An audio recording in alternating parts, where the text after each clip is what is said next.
Hello students, welcome back to Mandeep Education Academies YouTube channel. बच्चों, इस वीडियो में हम आपके क्लास 12 फिजिक्स का चैप्टर 3 करंट इलेक्ट्रिसिटी बहुत ही बढ़िया तरीके से एक एक कॉन्सेप्ट डिस्कस करने जा रहे हैं। अगर आपको इस चैप्टर में थोड़ी सी भी प्रॉब्लम है या ज्यादा भी प्रॉब्लम है तो आप इस वीडियो को देख लो, आपकी सारी प्रॉब्लम्स जो है वो बिल्कुल दूर हो जाएंगी। कॉपी पेन लेकर बैठना, सारी चीजें साथ साथ नोट करना, तभी आप इस वीडियो का बहुत अच्छे से फायदा उठा पाओगे।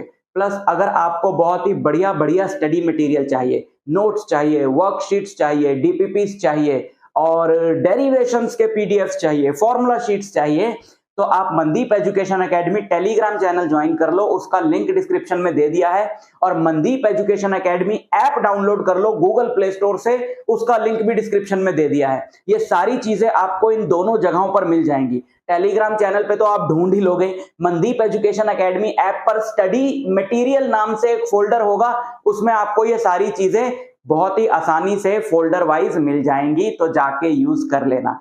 Plus Mandeep education academy app पे आपको क्लास 12th के कुछ कोर्सेज भी मिलेंगे। जितना भी मैं अपनी लाइव क्लासेस में पढ़ाता हूं, उन सारे वीडियोस की अगर आपको रिकॉर्डिंग चाहिए तो आपको एक कोर्स के अंदर वो रिकॉर्डिंग मिल जाएगी। उस कोर्स का जो प्राइस है बच्चों वो 599 है, लेकिन डिस्काउंट के लिए अभी अगले एक हफ्ते के लिए वो आपको 549 में मिलेगा। अगर आप मेरे सारे रिकॉर्डेड लेक्चर्स देखना चाहते हो, मैं अपनी क्लास में एक एक टॉपिक बहुत ही ज्यादा डिटेल में पढ़ाता हूं, अगर आप सारे रिकॉर्डेड लेक्चर्स देखना चाहते हो तो आप उसको डाउनलोड कर सकते हो, उस कोर्स को परचेज कर सकते हो। ऐप को डाउनलोड करके इस कोर्स को परचेज कर सकते हो। इस कोर्स के मैं फीचर्स आपको बता देता हूं। इस कोर्स में आपको कंप्लीट कंटेंट मिलेगा क्लास 12th का, सेशन 2023-24 का मैं धीरे धीरे डाल रहा हूं। जैसे जैसे मैं लेक्चर्स लेता जा रहा हूं अपने क्लासेस में, रिकॉर्डिंग्स यहां पे डालता जा रहा हूं। पर 2022-23 का पूरा कंटेंट आपको इसी कोर्स के अंदर बिल्कुल फ्री में मिलेगा। क्या क्या है कोर्स के अंदर? डिटेल्ड रिकॉर्डेड लेक्चर्स हैं हर एक टॉपिक के according to latest CBSE syllabus. एक एक टॉपिक को बहुत ही अच्छे से बिल्कुल डिटेल में डिस्कस किया गया है। चैप्टर वाइज आपको नोट्स मिल जाएंगे, चैप्टर वाइज फॉर्मूला शीट्स मिल जाएंगी, पास्ट ईयर क्वेश्चन आंसर्स के चैप्टर वाइज वीडियो सॉल्यूशंस मिल जाएंगे, चैप्टर वाइज डेरिवेशंस मिल जाएंगी और वर्कशीट्स मिल जाएंगी और सैंपल पेपर्स मिल जाएंगे और भी बहुत सारा मटेरियल मिल जाएगा। बहुत सारा मटेरियल इस कोर्स में ऑलरेडी है और आगे आने वाले मंथ्स में और बहुत सारा मटेरियल डल जाएगा। सारा इसी प्राइस के अंदर आप यूज कर सकते हो, तो आप एक बार जाके देख लेना। ये कोर्स आपके लिए बहुत ही ज्यादा यूजफुल है। हर एक टॉपिक वहां पे कवर हो जाएगा। एनसीईआरटी का एक एक क्वेश्चन, पास्ट ईयर एक एक क्वेश्चन हम लोग क्लास में डिस्कस करते हैं, तो उन सब की रिकॉर्डिंग्स आपको मिल जाएंगी। आप जाकर देख सकते हो, ऐप डाउनलोड कर लेना मनदीप एजुकेशन एकेडमी। साथ ही साथ मैथ्स के लिए भी आपको मिल जाएगा। 549 प्राइस है दोनों का, ठीक है। 599 यहाँ पुराना प्राइस लिखा है, अभी 549 कर दिया गया। मैथ्स का भी 549 है। मैथ्स में भी आपको ये सारी चीजें मिलेंगी। मैथ्स में आपको 2022-23 का कंटेंट छोड़ के बाकी सब कुछ मिलने वाला है। समझ में आ गई बात? तो अगर आपको फिजिक्स या मैथ्स में दिक्कत लगती है तो आप इस कोर्स को परचेज कर सकते हो। आपकी सारी दिक्कतों का हल इस कोर्स में है। अब स्टार्ट करते हैं बच्चों। Chapter 3 current electricity, chapter 1 electric charges and fields और chapter 2 electric potential and capacitance. इनके वन शॉट वीडियोस में ऑलरेडी डाल चुका हूं, उनके लिंक आपको डिस्क्रिप्शन में दे दूंगा।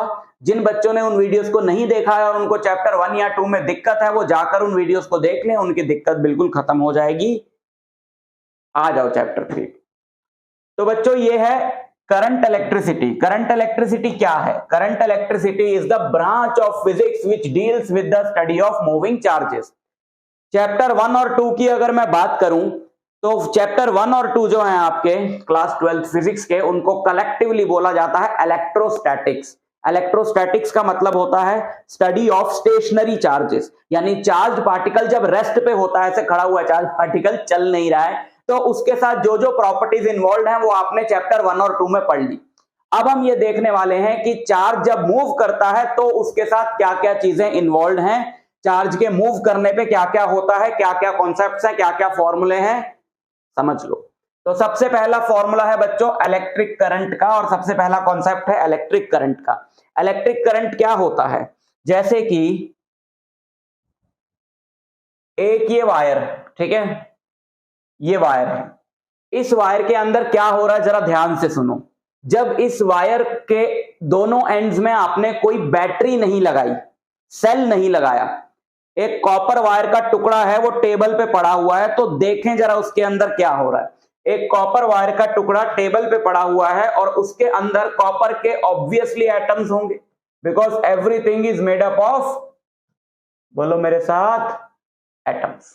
ठीक, साथ ही साथ आप वीडियो को पॉज करके एक बढ़िया सा कमेंट इस पे छोड़ सकते हो कि आपको और क्या क्या चाहिए, कौन से टॉपिक के वीडियो लेक्चर्स चाहिए, वन शॉट वीडियोस चाहिए, कौन सा टॉपिक डिटेल में चाहिए, किसके नोट्स चाहिए, जिस चीज की आपको रिक्वायरमेंट है आप इस वीडियो को पॉज करके अभी उसको बता दो।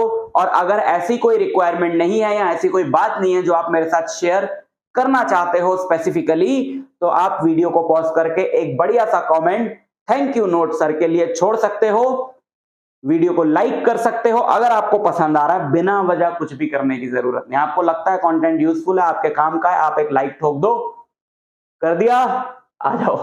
देखो एक कॉपर वायर है, कॉपर वायर के अंदर क्या होते हैं, कॉपर वायर के अंदर इलेक्ट्रॉन्स होते हैं, एटम्स होते हैं, है ना, मतलब एटम्स होते हैं, एटम्स के अंदर इलेक्ट्रॉन्स होते हैं, वो तो हर चीज में ही होते हैं ना, कॉपर वायर का उसमें क्या खास रोल है।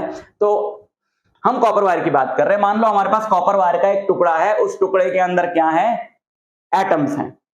अब उसमें हमने दोनों एंड्स में कोई बैटरी नहीं लगाई अभी, तो देखें उसके साथ क्या हो रहा है। अगर एक कॉपर वायर का पीस पड़ा हुआ है और वो इस रूम में मान लो पड़ा हुआ है, ठीक है, इस रूम का टेम्परेचर इस वक्त 25 डिग्री सेंटीग्रेड है, तो कॉपर वायर का जो टुकड़ा पड़ा हुआ है वो 25 डिग्री सेंटीग्रेड के टेम्परेचर पे पड़ा हुआ है। तो इस कॉपर वायर के अंदर जो एटम्स हैं, इनके इलेक्ट्रॉन्स के पास एक थर्मल एनर्जी है जो रूम के टेम्परेचर की वजह से आई है। देखो इंसान के पॉइंट ऑफ व्यू से मत सोचना, अगर मैं बोलूंगा 0 डिग्री तो तुम्हारे दिमाग में आएगा ठंडा एटमॉस्फेयर है, लेकिन वो हमारे लिए ठंडा है। 0 डिग्री तो इलेक्ट्रॉन्स के लिए 0 डिग्री भी हीट ही है, समझ गए। इलेक्ट्रॉन्स के लिए तो -273 डिग्री सेंटीग्रेड यानी 0 केल्विन वही एक ऐसा टेम्परेचर है जहां पर उनके पास हीट अवेलेबल नहीं है। उससे 1 डिग्री ऊपर भी करोगे तो उनके लिए तो वो हीट ही है। तो 25 डिग्री का टेम्परेचर है इस रूम में और यहाँ कॉपर वायर का एक टुकड़ा पड़ा हुआ है, उसके अंदर एटम्स हैं, एटम के अंदर इलेक्ट्रॉन्स हैं और उन इलेक्ट्रॉन्स के पास इस रूम टेम्परेचर की वजह से थर्मल एनर्जी है।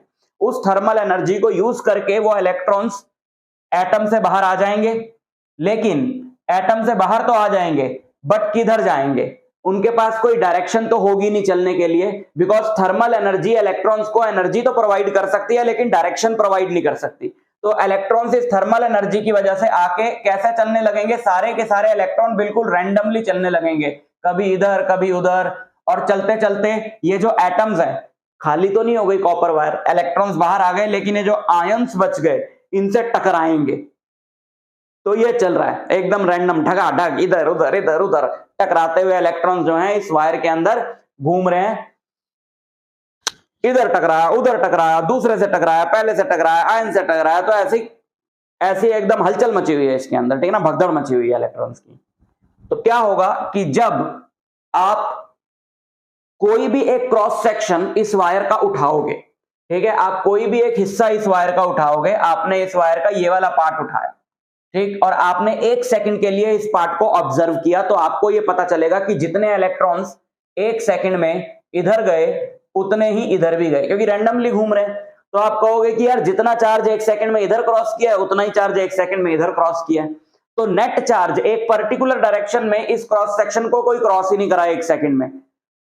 तो नेट चार्ज किसी भी हिस्से को, वायर के ऐसे किसी भी क्रॉस सेक्शन को कितना नेट चार्ज 1 सेकंड में क्रॉस करके जाता है उसी को करंट बोलते हैं। लेकिन जब हमने बैटरी नहीं लगाई तो इसका मतलब ये नहीं कि इलेक्ट्रॉन्स मूव नहीं कर रहे, इलेक्ट्रॉन्स तो मूव कर रहे हैं लेकिन रैंडमली मूव कर रहे हैं। तो जितने इलेक्ट्रॉन्स इधर गए उतने इधर गए, तो नेट करंट क्या हुआ, 0 हुआ किसी भी सेकंड में, ठीक है। अच्छा, तो करंट क्या है कि 1 सेकंड में कितना चार्ज क्रॉस करता है किसी भी क्रॉस सेक्शन को, दैट इज करंट। बट उसकी अभी बात करते हैं हम। फिर हमने क्या किया, हमने इस वायर के दोनों एंड्स में एक पोटेंशियल डिफरेंस सेटअप किया, ठीक है।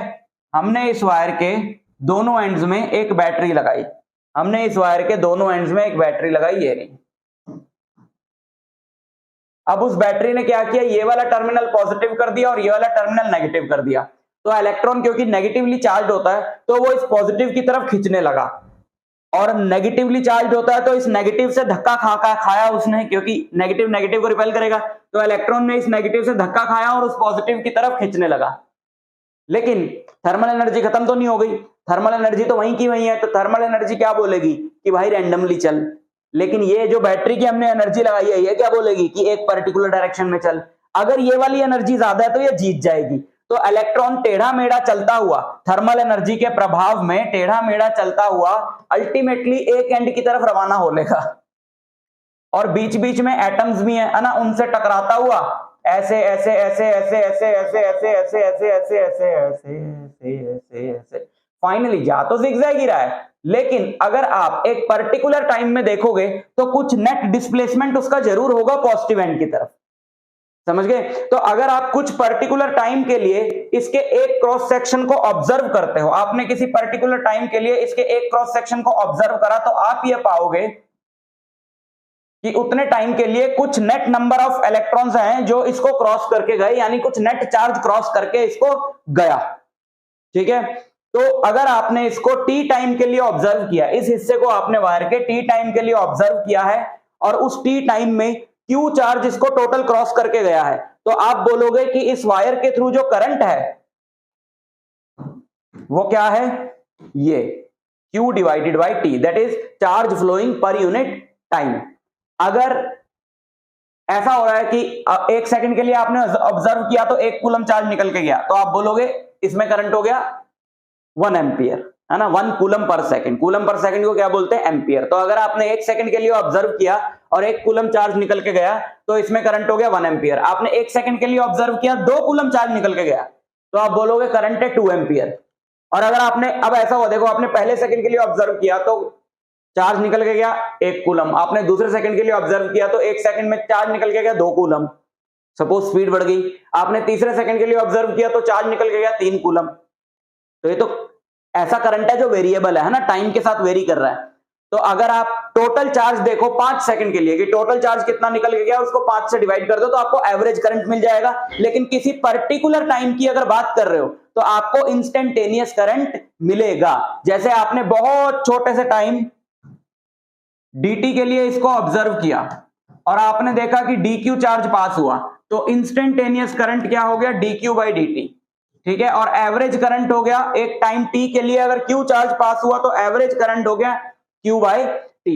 करंट की ऐसा यूनिट हो गई कूलम पर सेकंड, और इसी को बोलते हैं एम्पियर। तो 1 एम्पियर करंट मतलब क्या हुआ, 1 एम्पियर करंट मतलब कि अगर किसी भी पार्ट से, किसी भी क्रॉस सेक्शन से वायर के 1 सेकंड में 1 कूलम चार्ज क्रॉस हुआ है, तो हम बोलेंगे कि करंट कितना है, 1 एम्पियर, है ना।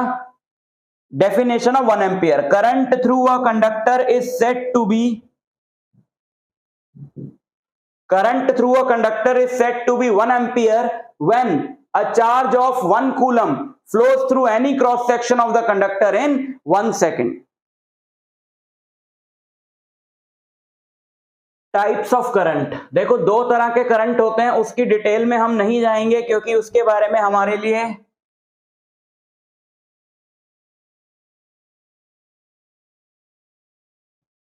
टाइप्स ऑफ करंट, देखो 2 तरह के करंट होते हैं, बट उसकी डिटेल में हम नहीं जाएंगे क्योंकि वो यहां पर हमको डिटेल में नहीं पढ़ना, उसके लिए अलग से एक चैप्टर बनाया गया। 2 तरह के करंट्स होते हैं, ऑल्टरनेटिंग करंट और डायरेक्ट करंट। ऑल्टरनेटिंग करंट वो होता है जो अपना मैग्नीट्यूड और डायरेक्शन भी बदलता है टाइम के साथ साथ, और डायरेक्ट करंट वो होता है जो ना मैग्नीट्यूड बदलता है ना डायरेक्शन बदलता है।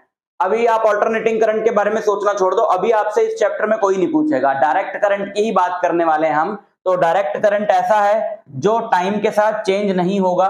तो अगर हम डायरेक्ट करंट का एक ग्राफ प्लॉट करें, अगर हम डायरेक्ट करंट का एक ग्राफ प्लॉट करें, ये करंट है, ये टाइम है, तो अगर हम डायरेक्ट करंट का एक ग्राफ प्लॉट करें तो हमको ऐसा ग्राफ मिलेगा। समय के साथ करंट जो है वो चेंज नहीं होगा, और करंट एक फंडामेंटल क्वांटिटी है, करंट की जो डायमेंशन है वो ए है, कैपिटल ए, ठीक। ड्रिफ्ट वेलोसिटी, ड्रिफ्ट वेलोसिटी क्या होती है बच्चों, अब क्या किया यहाँ पे हमने क्या किया कि हमने बैटरी लगा दी। अब बैटरी लगाने से क्या होगा कि सारे इलेक्ट्रॉन्स जो है वो किस तरफ भागना शुरू हुए, पॉजिटिव एंड की तरफ भागना शुरू हुए। तो इन सारे इलेक्ट्रॉन्स की जो एवरेज वेलोसिटी है उसे ड्रिफ्ट वेलोसिटी बोलते हैं।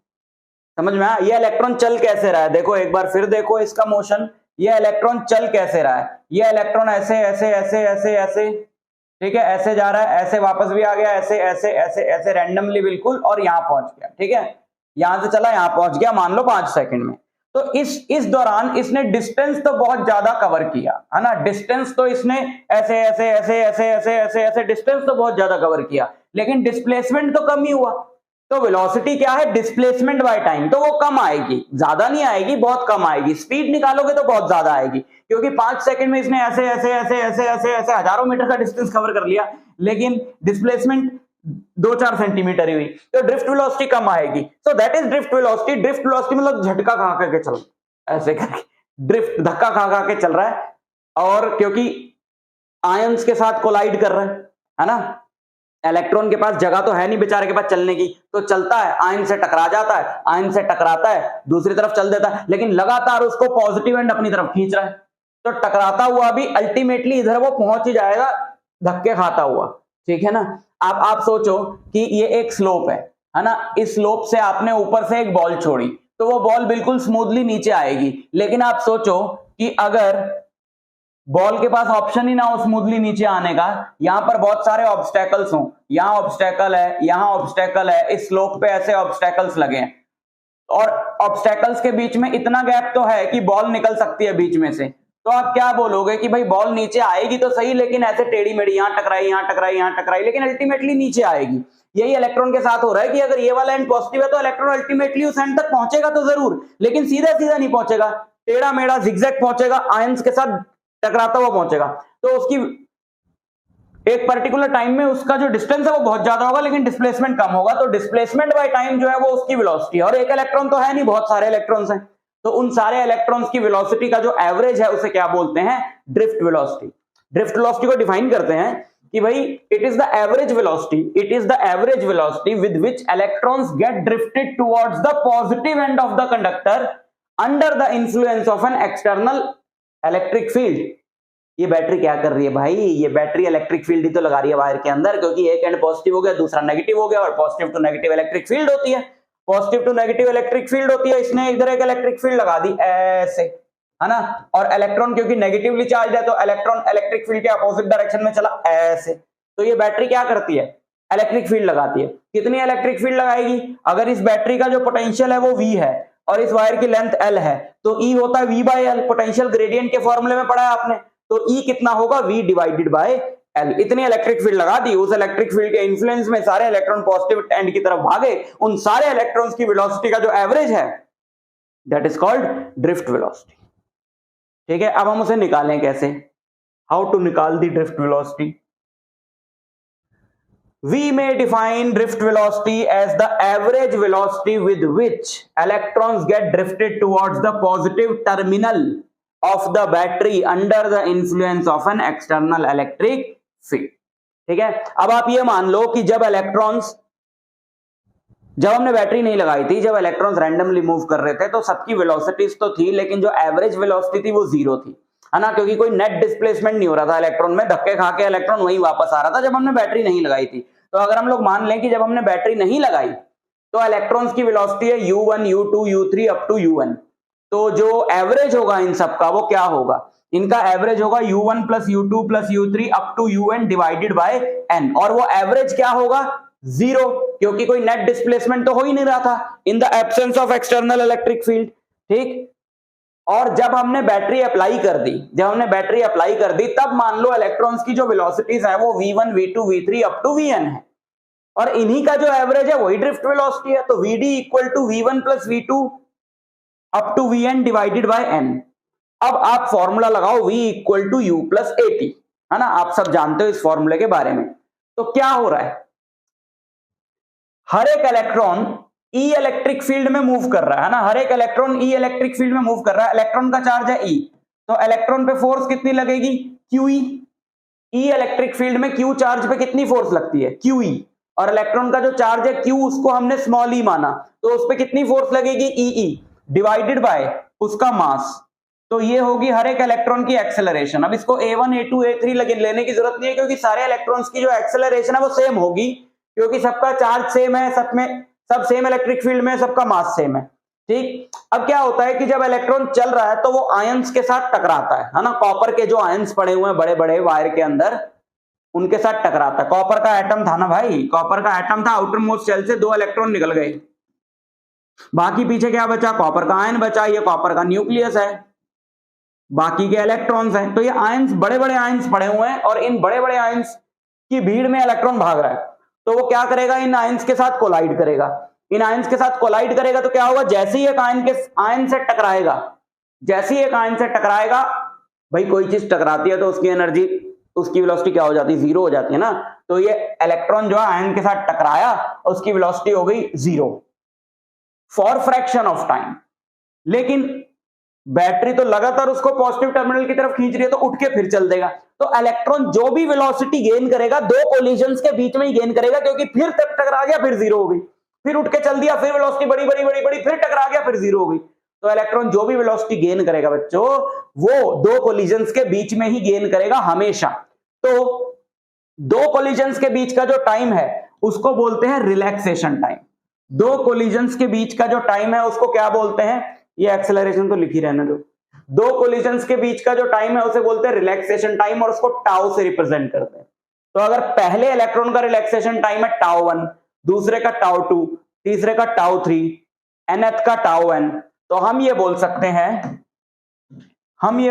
हैं कि V1 is U1 plus a tau1, V2 is U2 plus a tau2, V3 is U3 plus a tau3, Vn is Un plus a tau1, और ड्रिफ्ट वेलोसिटी Vd इन सबका average थी। तो V1 की जगह ये रखा, V2 की जगह ये रखा, V3 की जगह ये रखा, डिवाइडेड बाय n कर दिया, और इसको ऐसे लिखो U1 plus U2 plus U3 up to UN divided by n, plus इन सब में से a कॉमन ले लिया, और ये हो गया एवरेज रिलैक्सेशन टाइम। इसको इस वाले को हम एक सिंगल टाउ से लिख सकते हैं, इस वाले को हम एक सिंगल टाउ से लिख सकते हैं, that is average relaxation time. ये तो 0 है, तो Vd equal to a into tau, a की ये वैल्यू डाल दी, तो हमको ड्रिफ्ट वेलोसिटी का फॉर्मूला मिल गया। बहुत इंपॉर्टेंट डेरिवेशन है बच्चों, ड्रिफ्ट वेलोसिटी की डेफिनेशन और इसका डेरिवेशन बहुत ही ज्यादा इंपॉर्टेंट है। आपको इस चैप्टर के नोट्स चाहिए, बढ़िया नोट्स चाहिए, मनदीप एजुकेशन एकेडमी पे आपको मिल जाएंगे। नहीं मिलते तो वहां पे चैट का ऑप्शन भी है, आप वहां पे मैसेज करके पूछ लेना।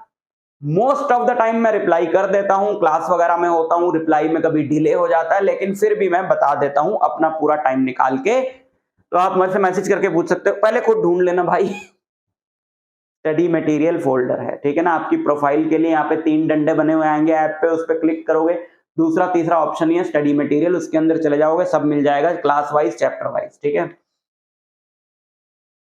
Relation between current and drift velocity. अब करंट और ड्रिफ्ट वेलोसिटी का एक्चुअल रिलेशन जो भी आए, करंट और ड्रिफ्ट वेलोसिटी का एक्चुअल रिलेशन जो भी आए, लेकिन एक बात पक्की है कि करंट और ड्रिफ्ट वेलोसिटी डायरेक्टली प्रोपोर्शनल होने चाहिए। करंट और ड्रिफ्ट वेलोसिटी डायरेक्टली प्रोपोर्शनल होने चाहिए। क्यों? क्योंकि भाई ड्रिफ्ट वेलोसिटी बढ़ेगी तो यानी इलेक्ट्रॉन जल्दी जल्दी आगे जा रहा है, इलेक्ट्रॉन जल्दी जल्दी आगे जा रहा है तो किसी भी पर्टिकुलर क्रॉस सेक्शन को ज्यादा चार्ज क्रॉस करेगा। तो current and drift velocity should be directly proportional to each other. Okay, exact relation क्या है? अब मान लो ये हमारा कंडक्टर है, अभी जो हम बार बार वहां डायग्राम बना रहे थे, ये हमारा कंडक्टर है। इस कंडक्टर को हमने एक बैटरी से कनेक्ट कर दिया। बैटरी का जो पोटेंशियल है वो V है, और E इलेक्ट्रिक फील्ड सेटअप हुई। कंडक्टर की लेंथ L है, कंडक्टर का area of cross section A है, और कंडक्टर के अंदर इलेक्ट्रॉन की ड्रिफ्ट वेलोसिटी Vd है, और इसमें जो करंट बह रहा है वो I है। करंट आप जानते हो पॉजिटिव से नेगेटिव लिया जाता है, इलेक्ट्रॉन के मोशन के अपोजिट डायरेक्शन में लिया जाता है, क्योंकि इलेक्ट्रॉन इधर जा रहा है तो करंट की डायरेक्शन ये होगी, ठीक है। अब करंट और ड्रिफ्ट वेलोसिटी के बीच में रिलेशन निकालते हैं, बहुत सिंपल सा रिलेशन। इस कंडक्टर का वॉल्यूम कितना होगा? इस कंडक्टर का वॉल्यूम होगा एरिया इंटू लेंथ, है ना, area of cross section into length. Cylinder है ना, तो सिलेंडर का वॉल्यूम कितना होता है? एरिया इंटू लेंथ होता है ना, तो एरिया इंटू लेंथ। अब अगर इसके per unit volume n electrons हैं, इसकी एक यूनिट वॉल्यूम में n इलेक्ट्रॉन्स हैं, which is called the number density of electrons, तो बताओ टोटल वॉल्यूम में कितने होंगे? टोटल वॉल्यूम में होंगे ALN, एक यूनिट वॉल्यूम में n इलेक्ट्रॉन्स है तो टोटल वॉल्यूम में कितने होंगे ALN, और एक इलेक्ट्रॉन पे E चार्ज है तो टोटल चार्ज कितना हो गया इसमें ALNE। तो इसमें जो करंट होगा I वो होगा Q/T, इसको T से डिवाइड कर दूं,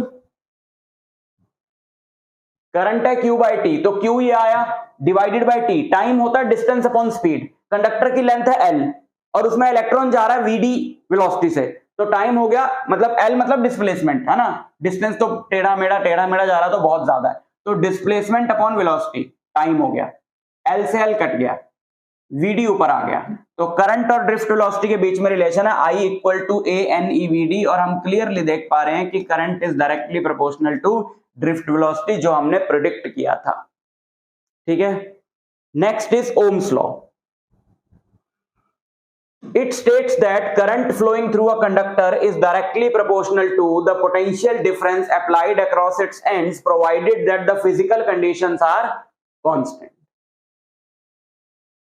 बहुत ही सिंपल लॉ है बच्चों, ये एक कंडक्टर है, इस कंडक्टर के अक्रॉस आपने पोटेंशियल डिफरेंस लगाया V। आप जानते हो ना कि पोटेंशियल डिफरेंस का मतलब क्या होता है, चैप्टर 2 तो आप पढ़ के आए हो। पोटेंशियल डिफरेंस का मतलब होता है V इक्वल टू W/Q। जैसे किसी बैटरी का पोटेंशियल डिफरेंस है 10 वोल्ट, है ना, एक battery 10 volt potential difference provide कर रही है, तो आप इसको वोल्ट की बजाय W/Q से इसको क्या पढ़ोगे, जूल पर कूलम। इसका मतलब है वो बैटरी एक कूलम के चार्ज को धक्का मारने के लिए, बैटरी का और क्या काम होता है, चार्ज को पुश करती है ना, वो पॉजिटिव टर्मिनल जो है वो इलेक्ट्रॉन्स को पुल करता है, नेगेटिव टर्मिनल जो है वो इलेक्ट्रॉन्स को पुश करता है, तो उसके लिए वो वर्क करती है। तो एक बैटरी जिसका पोटेंशियल डिफरेंस है 10 वोल्ट मतलब 10 जूल पर कूलम, वो 10 जूल का काम करेगी एक कूलम के चार्ज को धक्का मारने के लिए। तो यार चार्ज उस धक्के से भागेगा। अब अगर आपने 10 का 20 कर दिया, मान लो 20 वोल्ट कर दिया, तो 20 वोल्ट मतलब 20 जूल पर कूलम। अब बैटरी तो रही, मतलब चार्ज तो रहा 1 कूलम भी, लेकिन एनर्जी हो गई 20 जूल 10 वोल्ट से 20 वोल्ट की बैटरी कर दी तो एक कूलम के चार्ज को पहले 10 जूल का धक्का मिल रहा था, अब एक कूलम के चार्ज को 20 जूल का धक्का मिलेगा, तो ऑब्वियसली वो तेज भागेगा तो करंट बढ़ेगा। तो सिंपल सी बात हुई ना कि करंट जो है वो V के डायरेक्टली प्रोपोर्शनल होना चाहिए, और ओम्स लॉ भी तो बेचारा यही कह रहा है, कोई रॉकेट साइंस तो चल नहीं रहा। It states that current flowing through a conductor is directly proportional to potential difference applied across its ends, provided the physical conditions are constant। ये जो पूंछ लगी हुई है इस स्टेटमेंट में, ये जो पूंछ लगी हुई है, provided the physical conditions are constant। अच्छा, मैं एक चीज देखना चाह रहा था कि जितने भी यूजर्स हैं, जितने भी ये आप लोग हो जो देख रहे हो वीडियो, आपका टारगेट क्या है, ठीक है, वो मेरे को वीडियोस बनाने में बहुत चीज हेल्प वो चीज बहुत हेल्प करती है मेरे को वीडियो बनाने में, अपना कंटेंट सेलेक्ट करने में, कि आप अभी पॉज करके वीडियो को ये बताओगे कि आपका जो टारगेट है वो जेई है, नीट है, CUET है या सिर्फ बोर्ड्स हैं, ठीक है ना। आप अभी इस वीडियो को पॉज करके ये बताओ, तो आपको भी अगर मेरे चैनल से बहुत ज्यादा फायदा उठाना है, आप चाहते हो मैं अच्छा रेलेवेंट कंटेंट लेकर आऊं, तो आपको ये चीज मुझे बतानी पड़ेगी। वीडियो को पॉज करके इस पे कमेंट करके बताओ कि आप जेई की प्रिपरेशन कर रहे हो, नीट की प्रिपरेशन कर रहे हो, या CUET की कर रहे हो, या सिर्फ बोर्ड्स की कर रहे हो, या शौकिया देख रहे हो, ठीक, तो आपको बताना है ताकि मैं आपकी और अच्छे से हेल्प कर पाऊं, ठीक। तो ये ओम्स लॉ है। अब ओम्स लॉ कहता है V is proportional to I, ठीक है, और V equal to IR। R एक फिजिकल क्वांटिटी है जिसको बोलते हैं रेजिस्टेंस। रेजिस्टेंस का मतलब होता है करंट के फ्लो को अपोज करने वाली चीज। रेजिस्टेंस का मतलब है quantity which opposes the flow of current. जितना ज्यादा रेजिस्टेंस होगा किसी भी मटेरियल का, वो उतना ज्यादा करंट को अपोज करेगी। इंसुलेटर्स का रेजिस्टेंस ज्यादा होता है, कंडक्टर्स का रेजिस्टेंस कम होता है, ठीक। रेजिस्टेंस क्यों होता है, इलेक्ट्रॉन चल रहा है। अब करंट का फ्लो को अपोज करने का क्या मतलब है कि इलेक्ट्रॉन जो है वो तेज नहीं चल पा रहा, यानी कि किसी भी पर्टिकुलर क्रॉस सेक्शन से ज्यादा चार्ज क्रॉस नहीं हो पा रहा। क्यों? क्योंकि मोटे मोटे आयंस हैं वायर के अंदर, वो इलेक्ट्रॉन को चलने नहीं दे रहे। इलेक्ट्रॉन चलता है, टकरा जाता है, तो उन आयंस की प्रेजेंस की वजह से इलेक्ट्रॉन जो है वो चल नहीं पाता ठीक से, इसलिए करंट जितना होना चाहिए था उतना हो नहीं पाता। तो उसकी वजह से क्या होता है, रेजिस्टेंस होता है। तो यहाँ पे R रेजिस्टेंस है, तो एक बहुत फेमस इक्वेशन बनती है ये V इक्वल टू IR, और R क्या हो गया, V/I, ठीक है, V/I। R की SI यूनिट आप सब जानते हो, ओम होती है, ठीक, और उसकी डायमेंशन आप निकाल सकते हो V/I से, है ना। डायमेंशंस वगैरह यूनिट याद, डेफिनेशन यूनिट डायमेंशन याद मत रखा करो। अगर आपको डायमेंशन भी याद रखनी पड़ रही है मतलब आपको बेसिक्स ही समझ में नहीं आए भाई। R है V/I, बहुत गिनी चुनी चीजों की आपने डायमेंशंस याद रखनी है, ये सारी इतनी एक जैसी होती है, सब भूल जाओगे। और V होता है W/Q। अगर तो आपको W की याद है ml²T-2, Q होता है A×T, I होता है A, तो यहाँ पे पुट कर लो। आपको W की भी याद नहीं है तो वर्क का फॉर्मूला फोर्स इंटू डिस्प्लेसमेंट कर लो, तो पुट कर लो। आपको फोर्स की भी याद नहीं है तो मास इंटू एक्सेलरेशन कर लो, एक्सेलरेशन की भी याद नहीं तो वेलोसिटी बाय टाइम कर लो। ऐसे सबका याद करने की जरूरत नहीं होती है, ठीक है। तो इससे हमने इसकी डायमेंशन निकाल ली है।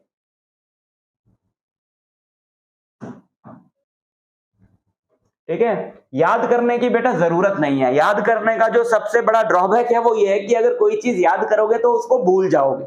आपको चीजों के बिल्कुल डेप्थ में जाना है, जड़ में जाना है कि जो भी चीज ऐसी है वो क्यों है। जैसे ओम्स लॉ आप याद भी कर सकते थे कि V is proportional to I होता है, चलो आगे बढ़ गए, लेकिन मैंने आपको उसका लॉजिक बताया कि वो क्यों होता है कि जब V बढ़ाते हैं तो एनर्जी ज्यादा मिलती है एक कूलम के चार्ज को, तो ऑब्वियसली वो तेज भागेगा जिससे करंट बढ़ेगा।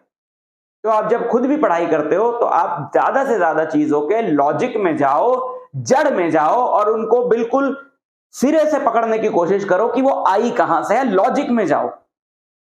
याद रखने का बहुत बड़ा नुकसान होता है। फिर आप लोग ही कहते हो आके कि सर अच्छे से पढ़ के जाते हैं, एग्जाम में जाके भूल जाते हैं।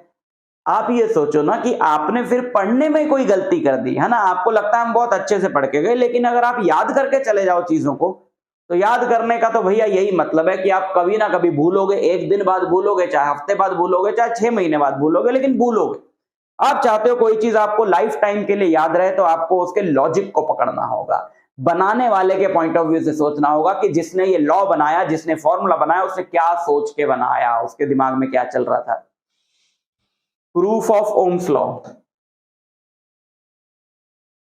ओम्स लॉ का प्रूफ बहुत ही सिंपल है। V=IR हम प्रूफ करेंगे कि क्यों होता है, और फिर हम देखेंगे कि जो उसकी स्टेटमेंट में पूंछ लगी है कि physical conditions should be constant, वो पूंछ क्यों लगी है। वो प्रूफ में हमको पता चलेगा कि फिजिकल कंडीशंस कांस्टेंट होने पर ही ओम्स लॉ वैलिड क्यों होता है, अदरवाइज वैलिड क्यों नहीं होता है। I=ANEVD होता है, हम डिराइव कर चुके हैं, और VD=EE/m टाउ होता है, हम डिराइव कर चुके हैं। अगर मैं VD की जगह EE/m टाउ डाल दूं, VD की जगह EE/m टाउ डाल दिया, फिर E/E² हो गया। इलेक्ट्रिक फील्ड E की जगह V/L डाल दिया, V को इधर रखा, बाकी सब दूसरी तरफ पटक दिया, तो V=ml/ANE² टाउ इंटू I आएगा। अगर ये पार्ट कांस्टेंट है, अगर हम नहीं कह रहे कांस्टेंट, हम कह रहे हैं अगर ये पार्ट कांस्टेंट है तो हम बोल सकते हैं V∝I, अगर ये पार्ट कांस्टेंट। लेकिन सवाल है कि क्या ये पार्ट कांस्टेंट है कि नहीं। अब इस पार्ट में क्या क्या चीजें हैं। M is the mass of electron which is always constant, N is the number density of the material which is constant, Le is the electron का चार्ज दैट इज कांस्टेंट। बचा Ma और tau, sorry La और tau. L है length of the conductor. आप सोचो conductor की length कैसे बदली जा सकती है। कंडक्टर की लेंथ बदली जा सकती है उसे खींच के, उसे काट के, उसे हीट करके, और एरिया भी खींचोगे वायर पतली हो जाएगी, कंप्रेस करोगे मोटी हो जाएगी, और रिलैक्सेशन टाइम बदला जाता है टेम्परेचर से। मोटे मोटे आयंस हैं, है ना, इलेक्ट्रॉन भाग रहा है, आयंस के साथ टकरा रहा है। अगर आप टेम्परेचर बढ़ाओगे तो इसकी एनर्जी बढ़ेगी और तेज भागेगा, और तेज भागेगा तो दो कोलिजन्स के बीच का टाइम कम हो जाएगा। तो जब टेम्परेचर बढ़ता है तो टाउ घटता है। तो मतलब La और टाउ को, तीनों को प्रेशर और टेम्परेचर चेंज करके चेंज किया जा सकता है। लेकिन अगर प्रेशर और टेम्परेचर को कांस्टेंट रखें तो इनमें से किसी भी चीज को चेंज नहीं किया जा सकता, तभी फिर ये कांस्टेंट होगा, और तभी V∝I होगा। यानी अगर प्रेशर कांस्टेंट है तभी V और I प्रोपोर्शनल होंगे, अदरवाइज ये प्रोपोर्शनल नहीं होंगे। इसलिए हमने उसमें एक पूंछ लगा दी स्टेटमेंट में। तो आप जानते हो V=IR होता है, तो कंपेयर करो। अब यहाँ पे ना सिर्फ ओम्स लॉ डिराइव हुआ, प्रूव हुआ, बल्कि हमको R का फॉर्मूला भी मिला। V=I×R होता है, तो ये R हो ml/ANE² टाउ, ठीक है, रेजिस्टेंस का फॉर्मूला। अच्छा, तो इससे क्या पता चला कि resistance is directly proportional to length और resistance is inversely proportional to area. इस वाले पार्ट को अगर मैं फॉर्मूले को दो हिस्सों में डिवाइड कर दूं, एक हिस्से को मैं अलग कर दूं जिसमें मैं सिर्फ कंडक्टर की डायमेंशंस रखूं, लेंथ और area of cross section conductor की क्या होंगी, डायमेंशंस, और दूसरे पार्ट को मैं अलग कर दूं जिसमें कंडक्टर का नेचर होगा।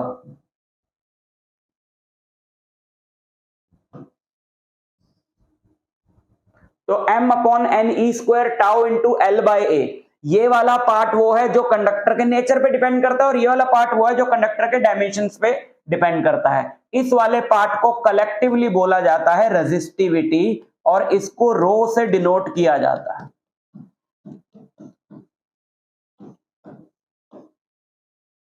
ठीक, तो फॉर्मूला बन जाएगा R equal to rho L/A, R equal to rho L/A, R equal to rho L/A। Rho एक रेजिस्टिविटी, रो एक कांस्टेंट है मटेरियल का जिसको बोलते हैं रेजिस्टिविटी और स्पेसिफिक रेजिस्टेंस।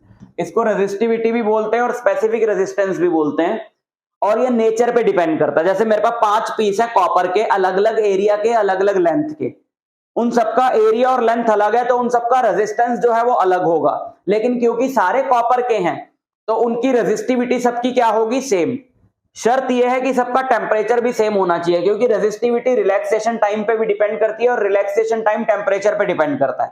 तो अगर मेरे पास 5 कॉपर के पीस हैं अलग अलग डायमेंशंस के, तो सबका रेजिस्टेंस अलग अलग होगा क्योंकि रेजिस्टेंस L और A पे डिपेंड करता है, लेकिन रेजिस्टिविटी या स्पेसिफिक रेजिस्टेंस अगर सबका टेम्परेचर सेम है तो सेम होगा। डेंसिटी की तरह है ये, है ना, मटेरियल के नेचर पे डिपेंड करता है। तो है तो ये रेजिस्टेंस ही, लेकिन कैसे डिफाइन करेंगे, अगर L1 है, A1 है तो R इक्वल टू रो आएगा, है ना। तो हम क्या बोले कि resistivity is equal to resistance of a conductor when length of conductor is 1 unit and area of cross section is 1 square unit. ठीक, सो दैट इज रेजिस्टिविटी। अच्छा, एक चीज होती है conductance. Conductance is the reciprocal of resistance. Conductance G is the reciprocal of resistance. Resistance जितना कम होगा conductance उतना ज्यादा होगा। कंडक्टेंस की ऐसा यूनिट है ओम इनवर्स, है ना, रेजिस्टेंस का उल्टा ओम इनवर्स। ओम इनवर्स को हम लोग मोह भी बोलते हैं। OHM का उल्टा कर दो अल्फाबेट का ऑर्डर, मोह या सीमेंस बोलते हैं। एक और यूनिट भी है इसकी सीमेंस, जिसका सिंबल है कैपिटल एस, ठीक है। और रेजिस्टिविटी का उल्टा है कंडक्टिविटी। कैपिटल सिग्मा से भी कई जगह पे डिनोट करा हुआ है, बट हम लोग यहाँ पे इसको स्मॉल सिग्मा से डिनोट करेंगे। सिग्मा इज 1 बाय रो। ठीक, अच्छा, रो क्या हुआ, m/ne² टाउ, तो सिग्मा क्या हुआ, ne² टाउ बाय m।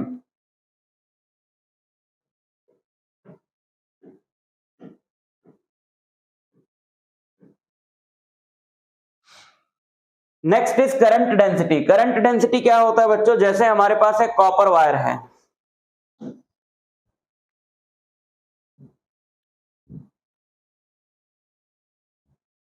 ये हमारे पास एक कॉपर वायर है और इस कॉपर वायर के अंदर करंट फ्लो कर रहा है, ये रहा करंट जा रहा है, ठीक है। इसका एरिया ऑफ क्रॉस सेक्शन जो है ये, यानी कि ये है A और ये रहा इसका एरिया वेक्टर A। तो करंट डेंसिटी, इसमें करंट है I, तो current density is current flowing per unit area. ये तो पूरे में करंट है I, तो current flowing per unit area, that is current density I by A, क्योंकि A जो है वो वेक्टर है, J भी वेक्टर है, तो J equal to I by A, और इसकी ऐसा यूनिट होगी ampere per metre square. Current है ना, एम्पियर, एरिया, तो इसकी ऐसा यूनिट होगी एम्पियर पर मीटर स्क्वायर। तो J is I by A। I होता है ANEVD, है ना, A से A कटा, NEVD, VD का फॉर्मूला रखा EE by M into tau, तो ये क्या हो गया, J equal to NE² tau by M, और NE² टाउ बाय M क्या है, सिग्मा, तो J equal to sigma into E। This relation is called the microscopic form of Ohm's law और vector form of Ohm's law. J vector है, E vector है।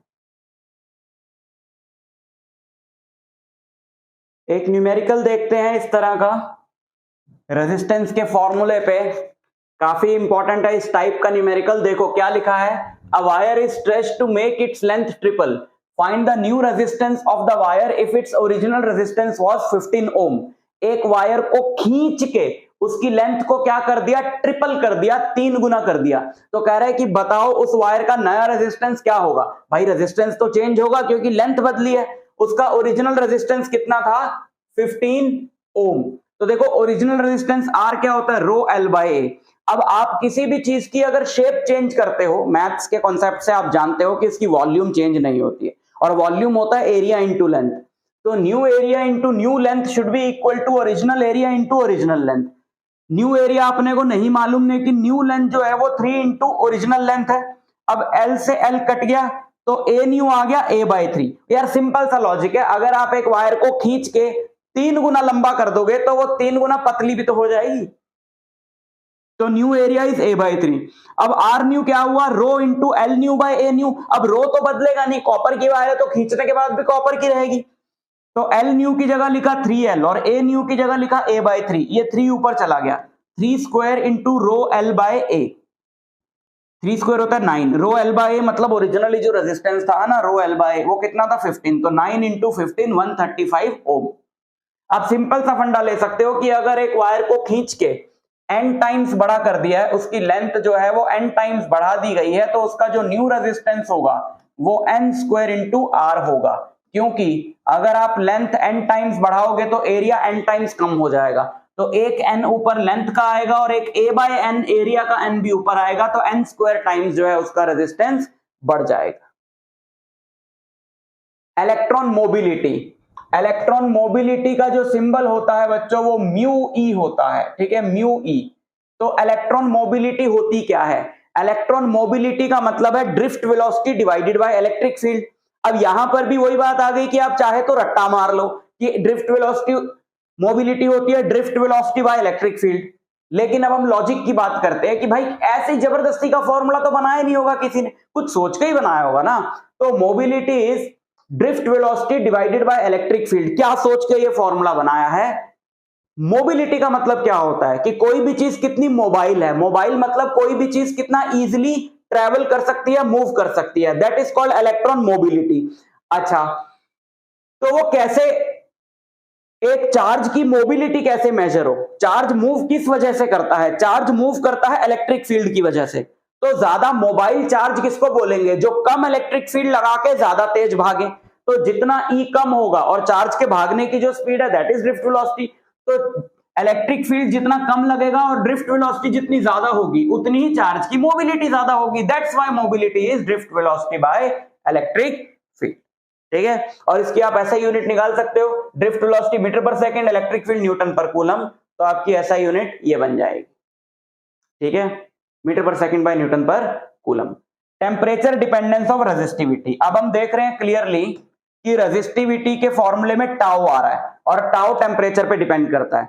Metals के लिए अगर हम लोग बात करें, जैसा अभी मैंने समझाया कि जब टेम्परेचर बढ़ाओगे तो इलेक्ट्रॉन और तेज भागेगा, और तेज भागेगा तो जल्दी जल्दी कोलाइड करेगा, मतलब दो कोलिजन्स के बीच का जो टाइम है which is called relaxation time वो कम हो जाएगा, जिससे क्या होगा, रेजिस्टिविटी या रेजिस्टेंस बढ़ जाएगा, है ना, क्योंकि रेजिस्टिविटी क्या है, m upon n E square tau. तो टेम्परेचर अगर बढ़ेगा तो टाउ घटेगा, और रो और टाउ इनवर्सली प्रोपोर्शनल है तो रो बढ़ेगा, और रेजिस्टेंस भी तो यही है।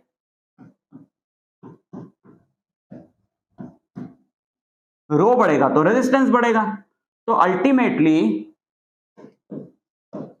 हम ये कह सकते हैं कि टेम्परेचर बढ़ाने से, मेटल्स की बात हो रही है, टेम्परेचर बढ़ाने से रेजिस्टिविटी और रेजिस्टेंस दोनों क्या हो जाते हैं, बढ़ जाते हैं। टेम्परेचर बढ़ाने से रेजिस्टिविटी और रेजिस्टेंस बढ़ जाते हैं, यानी हाई टेम्परेचर पे वायर की कंडक्टिविटी कम हो जाएगी, वायर जो है वो ढंग से कंडक्ट नहीं कर पाएगी, कम करंट फ्लो करेगा, और कम टेम्परेचर पे ठंड में वायर से ज्यादा अच्छा करंट फ्लो करेगा। ठीक, तो इसका मतलब यह है कि भाई कुछ फॉर्मूला भी होना चाहिए था, है ना, कुछ फॉर्मूला भी होना चाहिए था रेजिस्टिविटी और रेजिस्टेंस का टेम्परेचर के साथ, तो वो फॉर्मूला है रो टी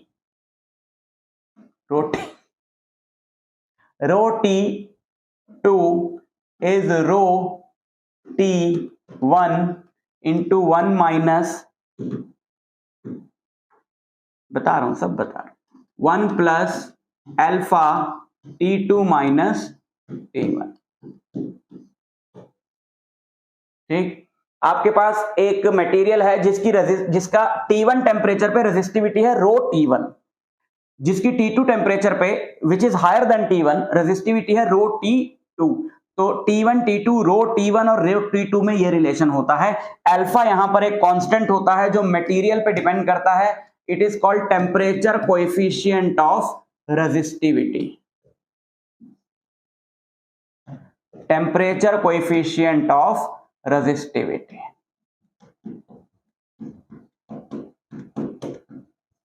ठीक है, अगर आप T1 को 0 डिग्री मान लें तो यही फॉर्मूला इस तरीके से भी लिखा जा सकता है, T1 को आप 0 डिग्री मान लें और T2 को कोई भी टेम्परेचर T मान लें, तो rho T equal to rho naught मतलब resistivity at 0 degree 1 plus alpha T minus 0 that is T।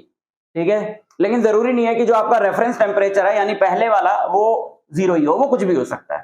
ठीक, अच्छा, तो अल्फा की यूनिट क्या बनी, अल्फा जो आएगा यहां से देखो ये रो नॉट इधर चला जाएगा और टेम्परेचर से डिवाइड हो जाएगा, अल्फा रो और रो तो कट जाएंगे, alpha is simply 1 upon temperature, तो अल्फा की ऐसा यूनिट है केल्विन इनवर्स, है ना, या फिर डिग्री सेंटीग्रेड इनवर्स। यही फॉर्मूला रेजिस्टेंस के लिए भी यूज किया जा सकता है, यही फॉर्मूला रेजिस्टेंस के लिए भी यूज किया जा सकता है। T2 टेम्परेचर पे रेजिस्टेंस है R2, T1 टेम्परेचर पे रेजिस्टेंस है R1, 1 plus alpha T2 minus T1। तो आपको एक टेम्परेचर पे रेजिस्टेंस पता है, दूसरे टेम्परेचर पे आप रेजिस्टेंस निकाल सकते हो इस फॉर्मूले से, अल्फा पता होना चाहिए आपको मटेरियल का। ठीक, अच्छा ग्राफ देख लो,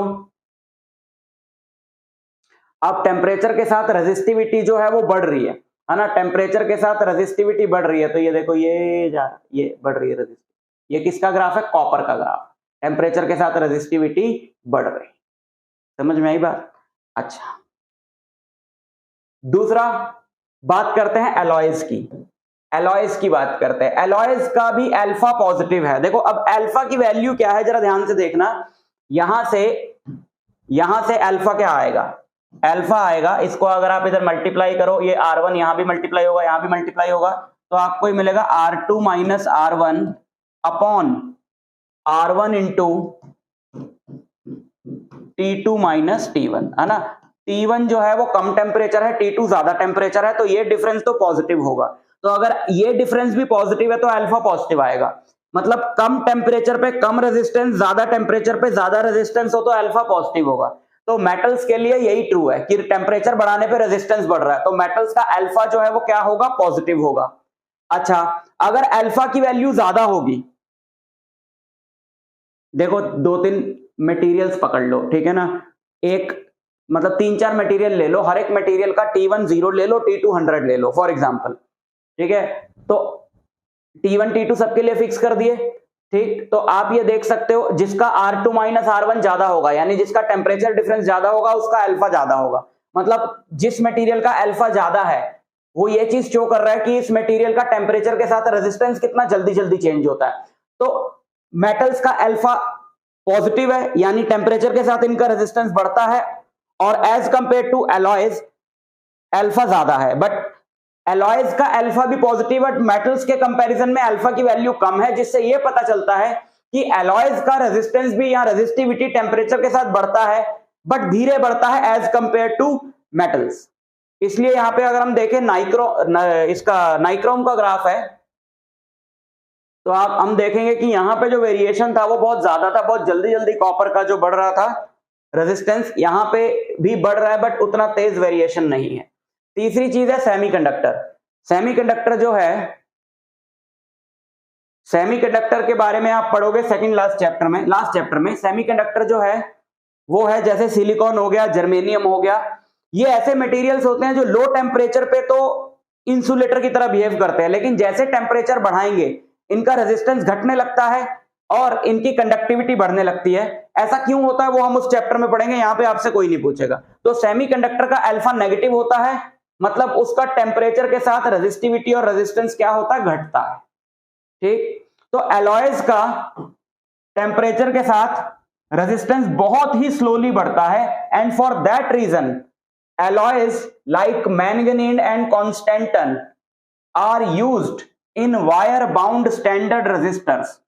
रेजिस्टेंस बनाना हो तो मैंगनीज और कॉन्स्टेंटन वायर बाउंड रेजिस्टर बनाना हो, या कोई भी ऐसा जैसे पोटेंशियोमीटर हो गया, स्लाइड वायर ब्रिज हो गया, कोई भी ऐसी चीज बनानी हो जिस एक्सपेरिमेंट के लिए जिसका रिजल्ट वायर के रेजिस्टेंस पे डिपेंड करता हो, तो ऐसे चीजों में हमेशा जो वायर यूज होती है वो एलॉय की होती है, ताकि लैब के टेम्परेचर चेंजेस की वजह से वायर का रेजिस्टेंस ना चेंज हो और हमें अपने रिजल्ट्स जो है वो एक्यूरेट मिले।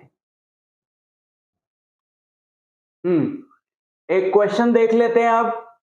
Variation of resistance with temperature के बेसिस पे एनसीईआरटी का क्वेश्चन है, जरा ध्यान से देखो। The resistance of the platinum wire of a platinum resistance thermometer at ice point. Ice point पे प्लैटिनम वायर का रेजिस्टेंस है 5 ओम। आइस पॉइंट का मतलब क्या हुआ, यस आइस पॉइंट का मतलब हुआ 0 डिग्री, तो आर नॉट हम ले लें कितना है 5 ओम, 5 ओम। ठीक है, दूसरा दे रखा है resistance at steam point is 5.23 ohm. Steam point यानी कि 100 डिग्री सेंटीग्रेड पे रेजिस्टेंस कितना है 5.23 ohm। When the thermometer is inserted in a hot bath, the resistance of the platinum wire is 5.795 ohm। एक टेम्परेचर T पे इसका जो resistance है वो 5.795 ohm है। तो calculate the temperature of the bath. तो ये निकालना है कि जिस टेम्परेचर पे इसका रेजिस्टेंस 5.795 ohm है वो टेम्परेचर कितना है। तो सबसे पहले आप इस डेटा को यूज करके अल्फा निकाल सकते हो। R100 equal to R naught into 1 plus alpha, 100 minus 0 that is 100। R100 है 5.23, R नॉट है 5, 1 प्लस 100 अल्फा, 5 इधर मल्टीप्लाई हुआ, इधर आके माइनस हो गया, 0.23 बचा और ये हो जाएगा हमारा 500 अल्फा। अल्फा की वैल्यू आ जाएगी 0.23 divided by 500 that is 4.6 into 10 raise to power -4 degree centigrade inverse. तो ये अल्फा आ गया पहली इक्वेशन से। अब आप फिर से फॉर्मूला लगाओ टी के लिए, R T equal to R naught into 1 plus alpha T minus 0 that is T, और यहां से हम टी निकाल लेंगे। R T 5.795 R naught 5 into 1 plus alpha यानी 4.6 into 10 raise to power -4 into T. ठीक, 5 यहां गया, इधर माइनस हो गया 0.795, 0.795 equal to 5 into alpha, 5 into 4.6 into 10 की पावर -4 इंटू टी। ये टी ही हमको निकालना है, तो टी हो गया 0.795 divided by 5 into 4.6 into 10 raise to power -4 degree centigrade. इसको आप सॉल्व करोगे तो यह आएगा 345.65 डिग्री सेंटीग्रेड। तो temperature of the hot bath is 545.65 degree centigrade. ठीक है, इस तरीके से आप ये क्वेश्चंस कर सकते हो। आगे बढ़ते हैं, limitations of Ohm's law. Ohm's law कहां कहां पर फेल हो जाता है, अच्छे से पढ़ के नहीं जाता, सॉरी, ओम्स लॉ कहां कहां पर फेल हो जाता है, कहां कहां पर ये नहीं चलता है। बहुत सारी जगहें ऐसी हैं जहां पे ओम्स लॉ वैलिड नहीं है, यानी V प्रोपोर्शनल टू I नहीं होता। 3 एग्जाम्पल आपको इसके याद करने हैं। पहला एग्जाम्पल है ये, आप लास्ट चैप्टर में एक चीज पढ़ोगे पीएन जंक्शन। पीएन जंक्शन आपके जितने भी डिजिटल डिवाइसेस हैं जैसे मोबाइल फोन, जैसे लैपटॉप, उनकी एक बेसिक यूनिट होती है, उनके अंदर लगी होती है। तो वो जो पीएन जंक्शन होती है उसके बारे में डिटेल में आप पढ़ोगे। वो जो पीएन जंक्शन होता है उसका वीआई ग्राफ आता है ऐसा, वी अगर एक पर्टिकुलर डायरेक्शन में तो आई भी एक पर्टिकुलर डायरेक्शन में आता है, लेकिन डायरेक्टली प्रोपोर्शनल नहीं है, ऐसा ग्राफ आता है। वी की डायरेक्शन रिवर्स कर दोगे, आई की डायरेक्शन भी रिवर्स हो जाएगी और ऐसा ग्राफ आएगा। तो पहला तो एग्जांपल हो गया पीएन जंक्शन। दूसरा एग्जांपल है गैलियम आर्सेनाइड, एक सेमीकंडक्टर होता है। जैसे अभी मैंने पीछे सेमीकंडक्टर्स के नाम लिए थे, तो मैंने सिलिकॉन और जर्मेनियम का नाम लिया था। सिलिकॉन भी सेमीकंडक्टर है बट एलिमेंटल सेमीकंडक्टर है ना, सिलिकॉन एलिमेंट है, जर्मेनियम भी एलिमेंटल सेमीकंडक्टर है। लेकिन हमने कंपाउंड्स के भी सेमीकंडक्टर्स बनाए हैं। गैलियम आर्सेनाइड एक कंपाउंड है जो एक सेमीकंडक्टर की तरह इस्तेमाल किया जाता है, उसका वीआई ग्राफ ऐसा आता है। अब आप देख रहे हो कि इसमें हर तरह का रीजन है, जरा ध्यान से देखना कि अगर एक वीआई ग्राफ है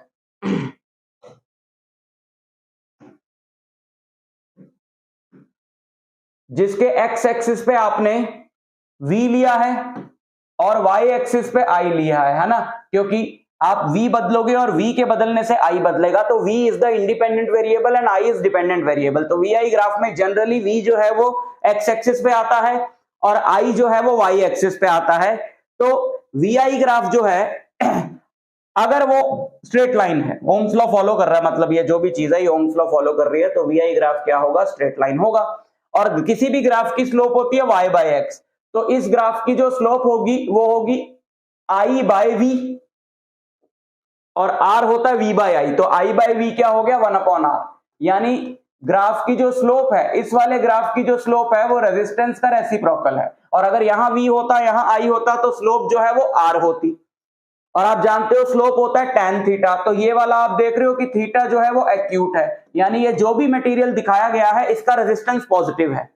लेकिन अगर ऐसे आता ग्राफ तो ऑब्ट्यूस एंगल बनाती लाइन, ऐसे में ऐसे आता ग्राफ तो लाइन क्या बनाती, ऑब्ट्यूस एंगल बनाती। ऑब्ट्यूस एंगल बनाती थीटा मोर देन 90, यानी स्लोप आती नेगेटिव, यानी रेजिस्टेंस होता नेगेटिव। ठीक है, और आप जानते हो कि अगर ग्राफ स्ट्रेट लाइन नहीं है, कर्व है, तो स्लोप कैसे निकालते हैं, टेंजेंट बना के। अब अगर आप इस ग्राफ को ध्यान से एनालाइज करो तो एक तो ये रीजन इसमें मिलेगा जिसको बोलते हैं लीनियर रीजन। लीनियर रीजन मतलब इतने पार्ट में V और I प्रोपोर्शनल है, ओम्स लॉ वैलिड है। अब आगे हम अगर बढ़ें तो ये मिलेगा non linear region. Non linear region मतलब इस वाले पार्ट में ओम्स लॉ वैलिड नहीं है, प्लस इस वाले पार्ट में अगर आप कहीं पर भी टेंजेंट ड्रॉ करोगे तो वो ऐसी आएगी, है ना, ऐसी आएगी जो एक्स एक्सिस से एक्यूट एंगल बनाएगी, जो एक्स एक्सिस से एक्यूट एंगल बनाएगी। और मतलब इतने पार्ट में हर जगह रेजिस्टेंस क्या होगा, पॉजिटिव होगा। अब अगर हम इतने पार्ट की बात करें तो यहां पर भी जो ये ग्राफ है ये नॉन लीनियर है, इसका मतलब है यहां भी ओम्स लॉ वैलिड नहीं है, बट इस पार्ट में कहीं पर भी टेंजेंट बनाओगे, इस पार्ट में कहीं पर भी टेंजेंट बनाओगे तो वो एक्स एक्सिस से हमेशा कैसा एंगल बनाएगी, ऑब्ट्यूस एंगल बनाएगी, है ना। एक्स एक्सिस से कैसा एंगल बनाएगी, ऑब्ट्यूस एंगल। तो ये है नेगेटिव रेजिस्टेंस का रीजन। समझ आई बात आपको? तो इस ग्राफ को आपको अच्छे से समझ लेना चाहिए, इस पे बेस्ड क्वेश्चन पूछा जाता है बोर्ड्स में। तो ये वाला हो गया हमारा, ये वाला हो गया हमारा लीनियर रीजन, यहां पे ओम्स लॉ वैलिड है। ये वाला हमारा पार्ट हो गया non linear region, positive resistance. ये वाला पार्ट हमारा हो गया non linear region, negative resistance. ठीक, तो एक तो गैलियम आर्सेनाइड का ग्राफ है, यहां ओम्स लॉ वैलिड नहीं है। पीएन जंक्शन हो गया, ओम्स लॉ वैलिड नहीं है। और जहां पर ओम्स लॉ वैलिड है, यानी कि एक नॉर्मल कंडक्टिंग वायर के लिए, वहां भी अगर आप बहुत हाई V कर दोगे, इतना हाई I हो जाएगा, है ना, आपने बहुत ज्यादा वैल्यू बढ़ा दी V की, तो एक टाइम के बाद V और I प्रोपोर्शनल होना बंद हो जाएंगे। क्यों? क्योंकि अगर आपने बहुत ज्यादा V बढ़ा दिया तो I बहुत ज्यादा हो जाएगा। I बहुत ज्यादा हो जाएगा तो हीट बहुत ज्यादा प्रोड्यूस होगी। करंट, जब आप किसी वायर से, आपने क्लास 10th में पढ़ा है, किसी भी वायर से अगर करंट पास करते हो तो उसमें हीट पैदा होती है I²RT। तो अगर V बहुत ज्यादा बढ़ा दोगे तो I बहुत ज्यादा बढ़ जाएगा, हीट बढ़ेगी, हीट बढ़ने से रेजिस्टेंस बढ़ेगा, तो करंट कम होगा। समझ रहे हो? तो आप तो V बढ़ाने से करंट बढ़ाना चाह रहे थे, लेकिन करंट बढ़ने से हीट बढ़ी, जिससे रेजिस्टेंस बढ़ा तो करंट कम हो गया। तो एक टाइम पे V बढ़ाने से करंट उतना ज्यादा नहीं बढ़ता, तो ग्राफ नॉन लीनियर हो जाता है ना। तो शुरू में तो V के साथ I काफी बढ़ेगा, लेकिन आप ये वाला रीजन देख रहे हो, इसके बाद का ये जो रीजन है, इसके बाद का ये जो रीजन है, ये इसमें क्या दिखा रहा है कि V तो काफी बढ़ गया लेकिन I ज्यादा नहीं बढ़ा, क्योंकि ये वो वाला पार्ट है जहां पे हीट इतनी पैदा होनी शुरू हो गई कि रेजिस्टेंस बढ़ना शुरू होगा वायर का, जिसकी वजह से करंट V की वजह से उतना नहीं बढ़ रहा, R उसको कम कर दे रहा है। R के बढ़ने से वो करंट क्या हो जा रहा है, कम हो जा रहा है। तो ये 3 लिमिटेशन है ओम्स लॉ की, याद रखना। Internal resistance, terminal potential difference and EMF of a cell, very important. Internal resistance, terminal potential difference and EMF। तो यहां पे एक सर्किट बना लें हम। यहां पे हमारे पास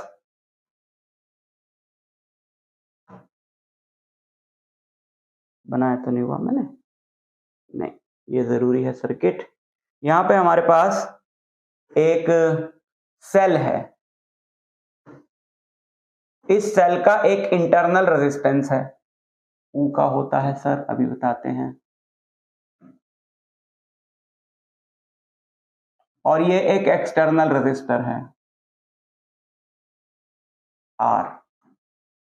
ये है सेल जिसका EMF है E। EMF क्या होता है सर, अभी बताते।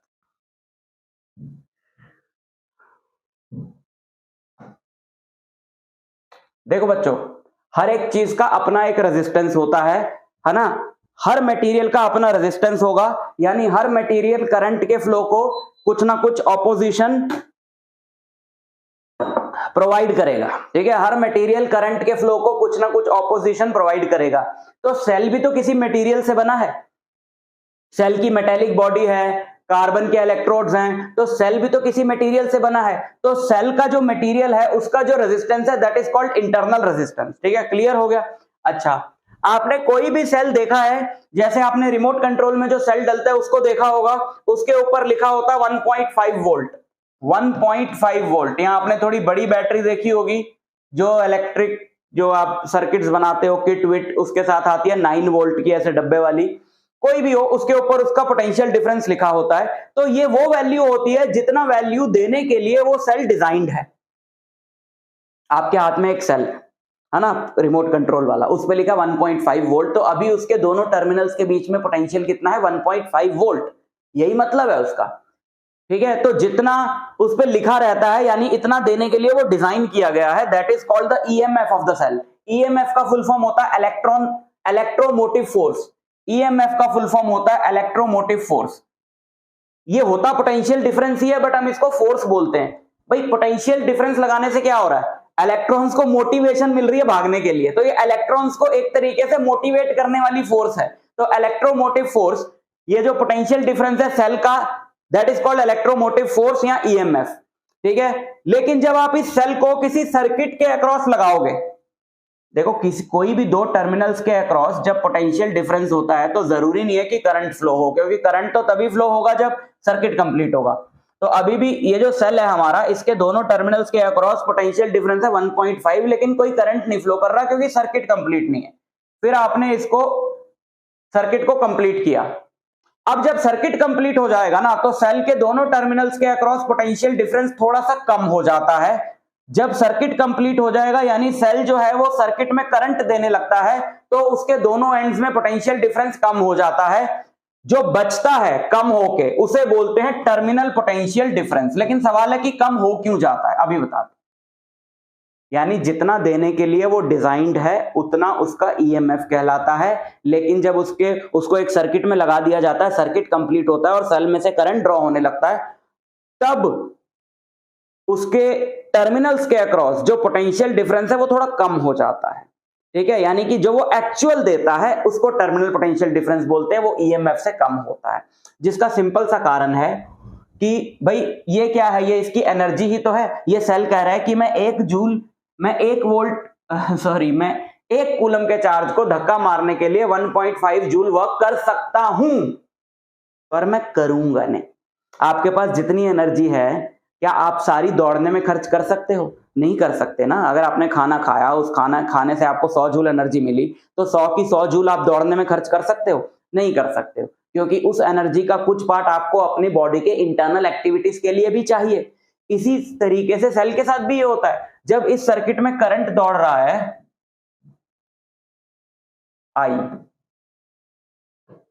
है ना, तो V equal to I R होता है। तो उस I की वजह से ये जो सेल का इंटरनल रेजिस्टेंस है आई आर, इस पे पोटेंशियल खर्च होगा कि नहीं होगा? वो कहां से आ रहा है? वो भी तो यहीं से आ रहा है। तो जो ये अपने इंटरनल रेजिस्टेंस को ओवरकम करने में खर्च कर देगा कुछ पार्ट अपनी ईएमएफ का, तो जो बचेगा वो बचेगा इसके टर्मिनल्स के अक्रॉस जो पोटेंशियल डिफरेंस है, और वो ऑब्वियसली ईएमएफ से कम होगा। That is called terminal potential difference. समझ में आया? तो जितना देने के लिए वो डिजाइंड है दैट इज ईएमएफ, और जितना एक्चुअल में देता है that is terminal potential difference, क्योंकि उस ईएमएफ का कुछ पार्ट उसके अपने इंटरनल रेजिस्टेंस को ओवरकम करने में खर्च हो जाता है। ठीक, तो इनमें रिलेशन क्या है? एक बार इस डायग्राम को जरा उधर ले चले तो आपको रिलेशन मैं समझा दूं।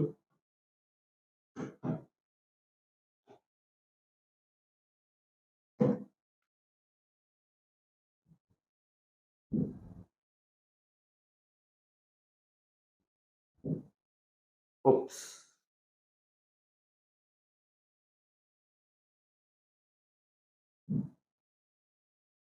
देखो, तो बताओ, हमने टोटल लगाया E, अब टर्मिनल्स के अक्रॉस जो पोटेंशियल डिफरेंस है वो V है, ठीक है, टर्मिनल पोटेंशियल डिफरेंस। ऑब्वियसली इसके अक्रॉस भी वो V ही होगा, इस वाले रेजिस्टर के अक्रॉस, क्योंकि यहां से लेकर यहां तक तो कुछ भी लगा नहीं हुआ ना, तो यानी पोटेंशियल ड्रॉप तो कहीं हुआ ही नहीं। तो अगर यहाँ का पोटेंशियल V है और यहाँ का पोटेंशियल 0 है, यानी इन दोनों पॉइंट्स के बीच में पोटेंशियल डिफरेंस कितना हो गया? V। तो V V V V, यहाँ का पोटेंशियल भी क्या होगा? V, और 0 0 0 0, यहाँ का पोटेंशियल भी क्या होगा? 0, यानी ये दोनों पॉइंट्स के बीच में भी पोटेंशियल डिफरेंस V ही होगा, है ना। तो आप ये सोचो V होगा कितना? V कितना होगा? V कितना होगा? E आपने लगाया और IR उसमें से इसके इंटरनल रेजिस्टेंस पे ड्रॉप हो गया, तो बचा कितना? बचा E minus IR, and that is terminal potential difference. ठीक है, V equal to E minus IR, बहुत इंपॉर्टेंट रिलेशन है। Terminal potential difference, EMF, current और internal resistance of the cell के बीच का रिलेशन। तो IR क्या हो गया? IR हो गया E माइनस V, R क्या हो गया? E minus V by I। अच्छा, यहाँ पे करंट कितना है? I, इसमें भी करंट है I, तो यहाँ पे अगर ओम्स लॉ लगाएं तो V इक्वल टू क्या होगा? IR। तो बताओ इस I की जगह क्या रख सकते हैं? इस I की जगह रख सकते हैं V बाय R, ये V बाय R हमने रख दिया, R ऊपर चला गया, V दोनों के नीचे ले आए, V से V कट गया, तो स्मॉल r और कैपिटल R ऐसे रिलेटेड है। इंटरनल रेजिस्टेंस निकाल सकते हो आप सेल का इस फॉर्मूले से, ठीक है, अगर आपको एक्सटर्नल रेजिस्टेंस पता हो तो ये सारी इक्वेशंस बहुत इंपॉर्टेंट है, इसके लिए याद रखना। चार्जिंग के दौरान क्या होता है? जब भी आप किसी सेल को चार्जिंग पे लगाते हो, देखो सेल जब यूज हो रहा है, जैसे आपने रिमोट कंट्रोल में सेल डाल दिया, तो जब वो यूज हो रहा है ना, यूज ही तो हो रहा है, तो that process is called discharging, क्योंकि डिस्चार्ज हो रहा है, वो जब यूज हो रहा है तो उसकी एनर्जी खर्च हो रही है, डिस्चार्ज हो रहा है। तो जो चार्जेबल सेल्स होते हैं, जब आप उसको चार्जिंग पे लगाते हो, जब भी आप किसी सेल को चार्जिंग पे लगाते हो, आपने मोबाइल फोन को चार्जिंग पे लगाते हो, मोबाइल फोन थोड़ी चार्ज होता है, उसके अंदर जो बैटरी है वो चार्ज होती है। तो चार्जिंग के दौरान क्या होता है कि डिस्चार्जिंग के दौरान जिस डायरेक्शन में करंट फ्लो कर रहा था, चार्जिंग के दौरान हम एक्सटर्नल सप्लाई की हेल्प से उसके अपोजिट डायरेक्शन में करंट फ्लो करवाते हैं। इससे क्या होता है? देखो सेल के अंदर एक केमिकल रिएक्शन ही हो रहा है, और वो केमिकल रिएक्शन अगर रिवर्सिबल है तो सेल चार्जेबल होता है। जब सारे के सारे रिएक्टेंट्स प्रोडक्ट में बदल जाते हैं तो सेल डिस्चार्ज हो जाता है। तो अगर आप कंडीशंस रिवर्स कर दो, अगर आप उल्टी डायरेक्शन में करंट भेज दो, तो वापस सारे प्रोडक्ट्स जो हैं वो रिएक्टेंट्स बनने लगेंगे, और जब सारे प्रोडक्ट खत्म हो जाएंगे, सब रिएक्टेंट्स बन जाएंगे, तो सेल पूरे तरीके से चार्ज हो जाएगा। तो हम क्या करते हैं? चार्जिंग के दौरान उल्टी डायरेक्शन में करंट भेजते हैं ताकि वो केमिकल रिएक्शन रिवर्स डायरेक्शन में होने लगे। और उसके लिए हमको कितना पोटेंशियल डिफरेंस लगाना पड़ेगा यार? एक सेल है 10 वोल्ट का जिसका ईएमएफ है 10 वोल्ट, एक सेल है जिसका ईएमएफ है 10 वोल्ट, और 1 वोल्ट वो अपने इंटरनल रेजिस्टेंस पे खर्च कर देता है, तो उसका टर्मिनल पोटेंशियल डिफरेंस है 9 वोल्ट। अब ऐसे सेल को अगर आप 10 वोल्ट के एक्सटर्नल सप्लाई पे चार्ज करोगे तो 1 वोल्ट तो उसका इंटरनल रेजिस्टेंस खा जाएगा, तो उसको तो 9 वोल्ट ही मिलेगा ना। तो वो बोलता है कि जितना उसके इंटरनल रेजिस्टेंस ने खाना है 10 + 1, वन वोल्ट खा रहा ना उसका इंटरनल रेजिस्टेंस, तो आप 11 वोल्ट की चार्जिंग सप्लाई पे लगाओ उसको, तो 11 में से 1 वोल्ट उसका इंटरनल रेजिस्टेंस खा जाएगा, लेकिन 10 वोल्ट उसके लिए अपना पूरा बचेगा। यानी कि चार्जिंग के दौरान आपको कितना V देना पड़ेगा उसको, E प्लस आई आर, है ना। चार्जिंग के दौरान उसको कितना V देना पड़ेगा, E प्लस आई आर। समझ में आया? Combination of cells, next topic is combination of cells. देखो बीच में और भी टॉपिक्स थे लेकिन आपके सिलेबस से कट गए हैं। वो टॉपिक्स क्या थे, जैसे कि colour coding of carbon resistors, बहुत इंपॉर्टेंट टॉपिक था। दूसरा कॉम्बिनेशन ऑफ रेजिस्टर्स, उससे भी ज्यादा इंपॉर्टेंट टॉपिक था। ये दोनों बड़े बड़े टॉपिक्स जो हैं, कलर कोडिंग तो उतना बड़ा नहीं था, खैर कॉम्बिनेशन ऑफ रेजिस्टर्स में काफी सारे टाइप के क्वेश्चंस थे, ये कट चुके हैं, तो इसलिए हम लोग सीधा कॉम्बिनेशन ऑफ सेल्स पे आ जाते हैं। तो कॉम्बिनेशन ऑफ सेल्स क्या है बच्चों, जिस तरीके से आप कैपेसिटर को और रेजिस्टर को कॉम्बिनेशन में लगाते हो सीरीज और पैरेलल में, वैसे ही हम सेल्स को भी सीरीज और पैरेलल की कॉम्बिनेशन में लगा सकते हैं। मतलब जितना मेरे को ईएमएफ चाहिए सर्किट में, उतने ईएमएफ के मेरे पास सेल्स अगर अवेलेबल नहीं है इंडिविजुअली, तो मुझे पता होना चाहिए मैं उनको कैसे कनेक्ट करूं ताकि मुझे डिजायर्ड ईएमएफ मिले। सबसे पहले बात करते हैं सीरीज कॉम्बिनेशन की। यहां पे मैंने 2 सेल्स हैं जो सीरीज में लगा दी हैं। ये इस सेल का एक टर्मिनल है, ये दूसरा टर्मिनल है, तो दूसरे वाले सेल का ये टर्मिनल यहां जोड़ा और ये यहां जोड़ा। Let us say these points are A B and C, है ना। अब ये सीरीज में है और सीरीज में आप जानते हो कि करंट सेम रहता है, तो करंट इस पूरी ब्रांच में क्या होगा, सेम होगा। And let that current be I, इस पूरी ब्रांच में करंट क्या होगा, सेम होगा, और उस करंट को हम ले लें आई। तो बताओ, अभी ऊपर हमने पीछे फॉर्मूला निकाला V equal to E minus I R, है ना, डिस्चार्जिंग का। तो V इस वाले सेल के अक्रॉस, मान लो ये जो AB के अक्रॉस है V1, ठीक है, BC के अक्रॉस यानी इस वाले सेल के अक्रॉस टर्मिनल पोटेंशियल डिफरेंस है V2, तो V1 क्या होगा, V1 होगा E1 माइनस आई R1, और V2 क्या होगा, V2 होगा E2 माइनस आई R2, आई दोनों में सेम, है ना। और जो यहां से लेकर यहां तक V होगा टोटल, वो होगा V1 प्लस V2। तो V equal to V1 plus V2 किया, तो V1 की वैल्यू रखी, V2 की वैल्यू रखी, E1 प्लस E2 एक साथ लिख लिया, माइनस आई कॉमन लेके R1 प्लस R2 एक साथ लिख लिया। अब अगर हम मान लें कि इन दोनों की जगह सिर्फ एक सिंगल सेल लगा है, तो उसका ईएमएफ कितना होना चाहिए, यही तो हमने निकालना।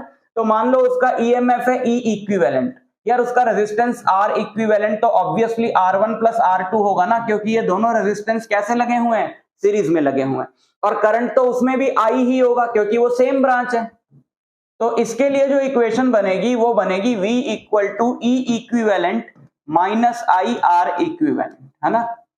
और हमारी जो इक्वेशन बनी है वो ये बनी है। तो अगर हम इससे इसको कंपेयर कर लें तो हमें क्लियरली पता लग रहा है कि E इक्विवेलेंट की जगह E1 प्लस E2 है ना। यानी अगर 2 सेल सीरीज में लग जाएं तो उनका इक्विवेलेंट ईएमएफ क्या होता है, दोनों की ईएमएफ्स का सम होता है। और अगर 2 सेल्स ना हो, n सेल्स हो, तो सबकी ईएमएफ को ऐड कर दो, ठीक। लेकिन यहां पे आपने देखा कि सेल्स कनेक्टेड कैसे थे, सेल ऐसे कनेक्टेड थे, positive negative positive negative positive negative, इस तरीके से। लेकिन अगर सेल्स ऐसे कनेक्टेड हैं, अगर सेल्स ऐसे कनेक्टेड है, देखो ऐसे, या तो सेल ऐसे कनेक्टेड है कि दोनों का नेगेटिव आपस में कनेक्टेड है, या सेल्स ऐसे कनेक्टेड है कि दोनों का पॉजिटिव आपस में कनेक्टेड है, तो नेट ईएमएफ आपको क्या मिलेगा, E1 माइनस E2 मिलेगा। बच्चों याद रखना, सब्ट्रैक्ट हो जाएगा उसके, ठीक। आपने देखा ना, रिमोट कंट्रोल में आप सेल डालते हो तो ऐसे डालते हो, जैसे ये रिमोट कंट्रोल में आपने सेल डाला तो यहां पे पॉजिटिव है तो ये नेगेटिव है, लेकिन दूसरा वाला जो है इधर पॉजिटिव रहता है और इधर नेगेटिव रहता है ना, उल्टा डालते हो क्योंकि आप सीरीज में डाल रहे हो। 1.5 वोल्ट का एक एक सेल डाल रहे हो तो टोटल रिमोट को 3 वोल्ट मिलेगा। अंदर से एक मेटेलिक वायर के थ्रू ये दोनों कनेक्टेड हैं। अगर आप इसको ऐसे सीधा कर दो तो पॉजिटिव नेगेटिव, वही आ गया ना पीछे वाला। तो इस तरीके से इसको, इसलिए दूसरे वाले को उल्टा डालना पड़ता है। ऐसे कनेक्शन बनाना आसान है। अगर वो ऐसे कनेक्शन बनाएंगे वो ऐसे कनेक्शन भी बना सकते हैं चाहे तो ऐसे करके, पर थोड़ा मुश्किल है, ऐसे करके ऐसे, फिर आपको दूसरा भी वैसे ही डालना पड़ेगा, पर ऐसा नहीं होता, ऊपर से जोड़ देते, इतनी लंबी तार कौन वेस्ट करे, एक रिमोट थोड़ी बनाना उन्होंने। दूसरा है पैरेलल कॉम्बिनेशन। पैरेलल कॉम्बिनेशन में आपके दो सेल्स जो हैं वो पैरेलल में लगा दिए गए,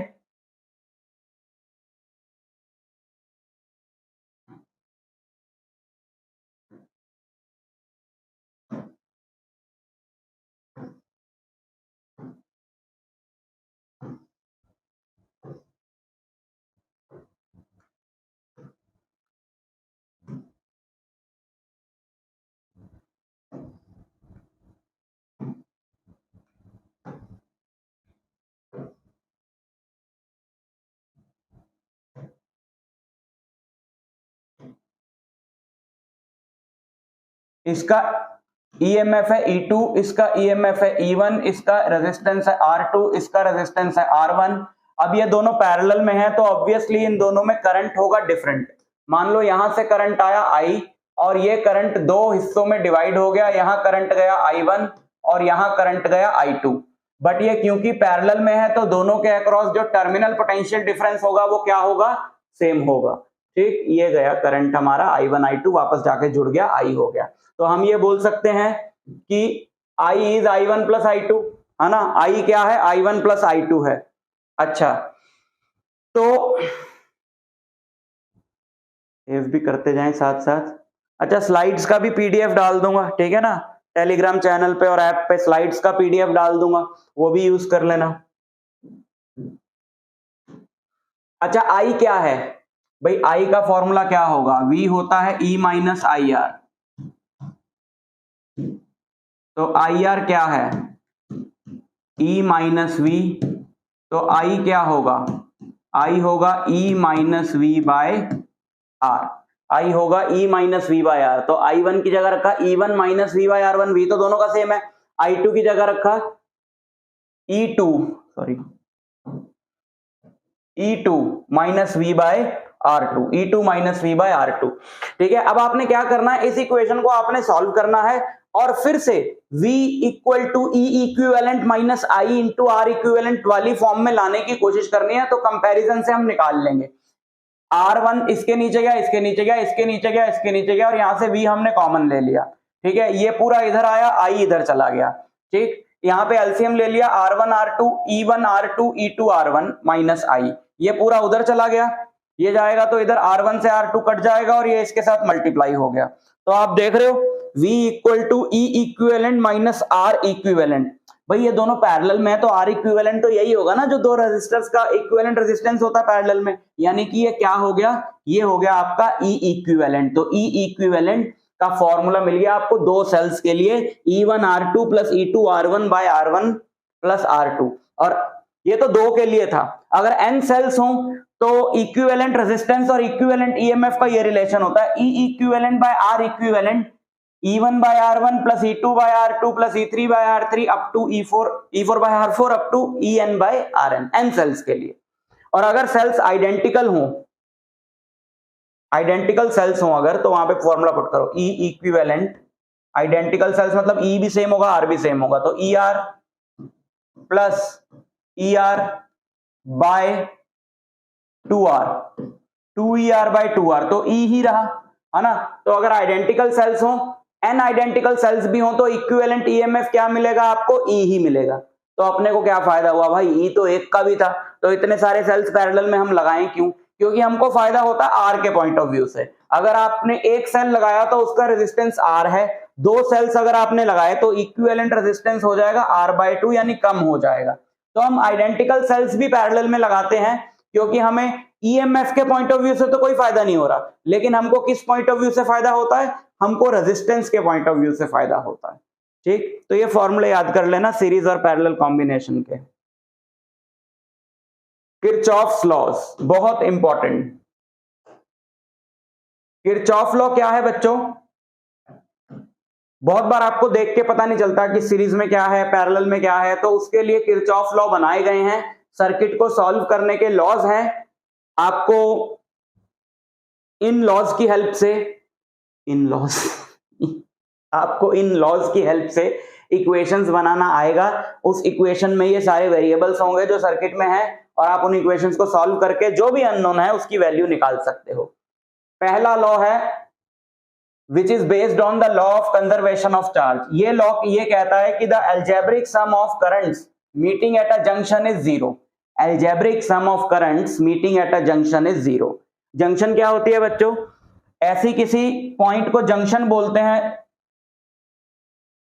जैसे पॉइंट P है सर्किट में, ऐसे पॉइंट को जंक्शन बोलते हैं जहां पर दो से ज्यादा ब्रांचेस आकर मिल रही हों। जैसे यहाँ पे 5 ब्रांचेस मिल रही हैं, 3 से करंट आ रहा है I1 I2 I3 और 2 से जा रहा है I4 I5।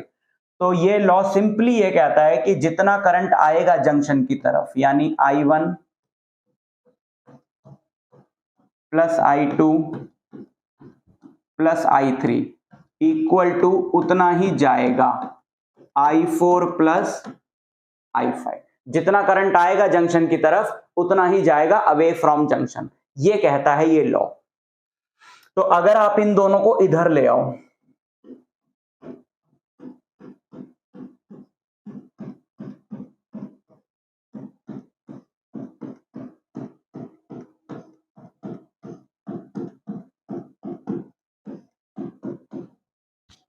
तो I1 plus I2 plus I3 minus I4 minus I5 equal to क्या हो जाएगा? 0, है ना। तो यही तो कह रहा है algebraic sum of currents meeting at a junction is 0। बस आपको सिंपल ये करना है कि करंट की मतलब जंक्शन की तरफ आने वाले करंट्स का साइन अलग लेना है और currents which are going away from the junction उनका साइन अलग लेना है। सबको ऐड करके आंसर आएगा 0, जो ये कहता है कि चार्ज एक्यूमुलेट नहीं होता जंक्शन पे, जो भी चार्ज आ रहा है पर यूनिट टाइम जंक्शन की तरफ उतना ही चार्ज आ रहा है पर unit time away from junction. So this is based on the law of conservation of charge. बहुत सिंपल लॉ है, अप्लाई करना ये, ठीक है। दूसरा लॉ है, सेकंड लॉ है which is based on, this is also called the junction rule, ठीक है, क्योंकि ये जंक्शन पे बेस्ड है। And second one is called the loop rule, क्योंकि ये लूप पे बेस्ड है और ये conservation of energy principal show कर रहा है सर्किट्स के अंदर। कैसे? ध्यान से देखना। ये कहता है कि एक क्लोज्ड लूप में, जैसे ये एक लूप देख रहे हो, ये या फिर ये या फिर पूरा, किसी भी क्लोज्ड लूप में जितने भी कंपोनेंट्स हैं, कंपोनेंट्स मतलब रेजिस्टर हो गया, सेल हो गया, कैपेसिटर लगा होता तो वो हो गया, एक क्लोज्ड लूप में जितने भी कंपोनेंट्स हैं उन सब कंपोनेंट्स के अक्रॉस जो पोटेंशियल डिफरेंस है उन सब का सम क्या आएगा? 0, ठीक है। क्यों आएगा अभी बता देता हूं, और इक्वेशन कैसे बनानी है वो भी बता देता हूं। The algebraic sum of potential drops across all the components in a closed loop of an electric circuit is 0, ठीक। कैसे?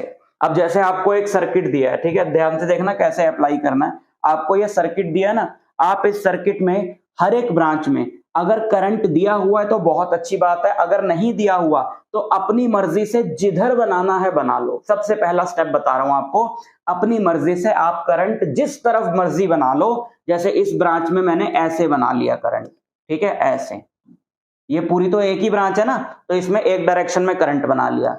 इस वाली ब्रांच में मैंने ऐसे बना लिया, हमारी मर्जी होती है, ठीक है। इस वाली ब्रांच में मैंने ऐसे बना लिया, जिधर आपका मन करे उधर बना लो, ठीक। अब मान लो ये वाला जो करंट है ऊपर वाली ब्रांच में, इसका नाम मैंने I1 रख दिया, ये वाला जो करंट है इसका नाम I2 रख दिया, ये तीसरी वाली ब्रांच में जो करंट है I3 रख दिया। अब आपने इन इक्वेशंस को, इक्वेशन कैसे बनानी है अभी बताता हूं। आपने इन इक्वेशंस को सॉल्व किया और मान लो इसमें से एक वैल्यू नेगेटिव आ गई, मान लो I2 नेगेटिव आ गया, उसका मतलब यह है कि आपने जिधर उसकी डायरेक्शन सोची थी एक्चुअल में इधर होगी। तो अगर हमने उल्टी डायरेक्शन ली है तो उसका वैल्यू नेगेटिव आ जाएगा। तो हमें डायरेक्शन ऑफ द करंट सोचने की जरूरत नहीं है, जिधर हम बनाना चाहें उधर बना सकते हैं, पहला स्टेप। दूसरा स्टेप, आप हर एक रजिस्टर पे करंट की डायरेक्शन में पॉजिटिव नेगेटिव साइन लगा दो। मतलब करंट ऐसे जा रहा है तो ऑब्वियसली ये एंड पॉजिटिव हुआ और ये नेगेटिव हुआ, क्योंकि current higher potential to lower potential चलता है। और ऐसे जा रहा है तो ये पॉजिटिव हुआ और ये नेगेटिव हुआ, और इसमें ऐसे जा रहा है तो ये पॉजिटिव हुआ और ये नेगेटिव हुआ, है ना। तो आपने बना लेने हैं, फिर दूसरा स्टेप आपका ये हो गया कि आपने पॉजिटिव नेगेटिव साइन लगा देने हैं। क्वेश्चन में इन जंक्शंस का कुछ नाम दिया है तो बढ़िया है। नहीं दिया है तो बना लो। ठीक है, अब आप कोई भी एक क्लोज्ड लूप लो और आप उस लूप में चलने की अपनी मर्जी की एक डायरेक्शन सोच लो। फॉर एग्जांपल मैं लेता हूं ये ऊपर वाला लूप और मैं कह रहा हूं इस लूप में मैं ऐसे चलूंगा, ठीक है, ऐसे करके ऐसे,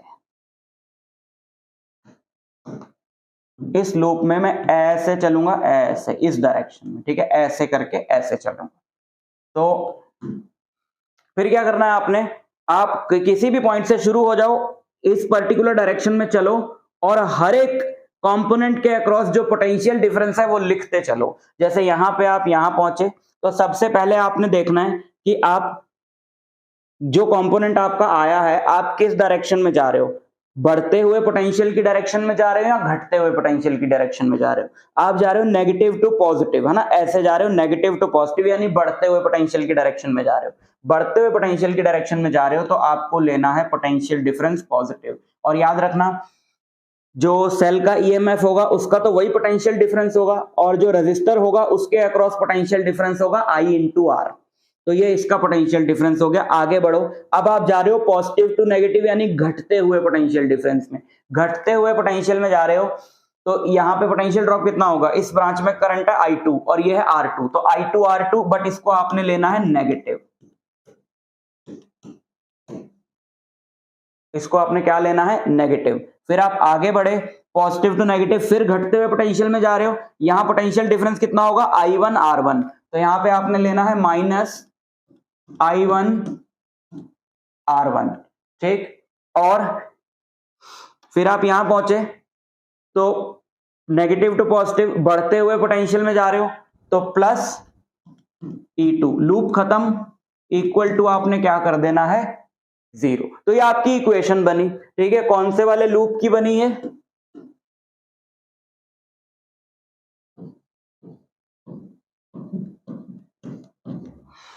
देखो कुछ चीजें ऐसी होती हैं जो थोड़ा सा टेढ़ा क्वेश्चन भी आ जाता है इस टॉपिक से नहीं, मतलब किसी भी चैप्टर से, इस पूरे चैप्टर से भी।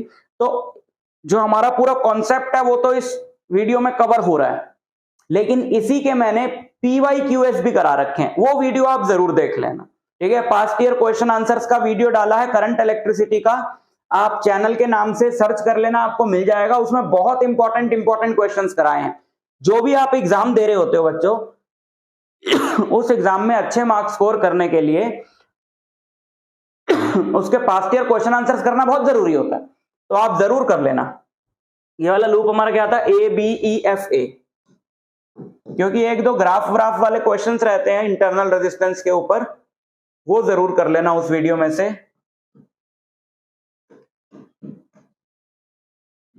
क्योंकि चाहे आपको कॉन्सेप्ट आता हो तो कुछ क्वेश्चन वो ऐसे होते हैं जो आप फिर भी नहीं कर पाओगे, मतलब बहुत कम बच्चे कर पाते हैं।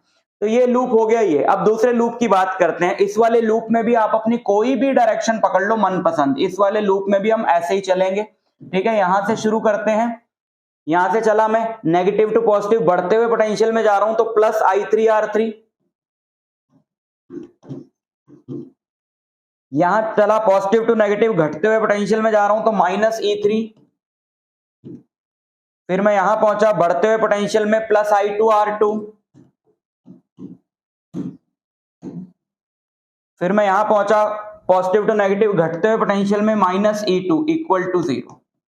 तो ये हमारी बन गई दूसरे लूप की equation, loop BCDEB, loop BCDEB, ठीक। फिर आप जंक्शन की इक्वेशन भी बना सकते हो सकता है आपके क्वेश्चन में 3 अननोन हो तो 2 इक्वेशन से आपका काम नहीं चलेगा, आपको 3 इक्वेशंस चाहिए। ये वाली जंक्शन देखो, जंक्शन बी पे अगर आप देखो तो I3 जंक्शन की तरफ आ रहा है और I1 भी जंक्शन की तरफ आ रहा है, I3 और I1 जंक्शन की तरफ आ रहे हैं और I2 जा रहा है, तो इसका मतलब है I2 जो है वो I1 प्लस I3 है ना, I2 जो है वो I1 प्लस I3। ज्यादा से ज्यादा आपको 3 ही निकालने होते हैं किसी भी क्वेश्चन में, तो आप एक काम करना, 2 इक्वेशंस तो आप बना लेना लूप से, 3 लूप की मत बनाना क्योंकि बड़ी हो जाती हैं, और दूसरी मतलब तीसरी बना लेना जंक्शन से। और इन्हें सॉल्व कर देना। फॉर एग्जाम्पल ये क्वेश्चन है हमारा, find the value of current in every branch of the circuit shown in the figure.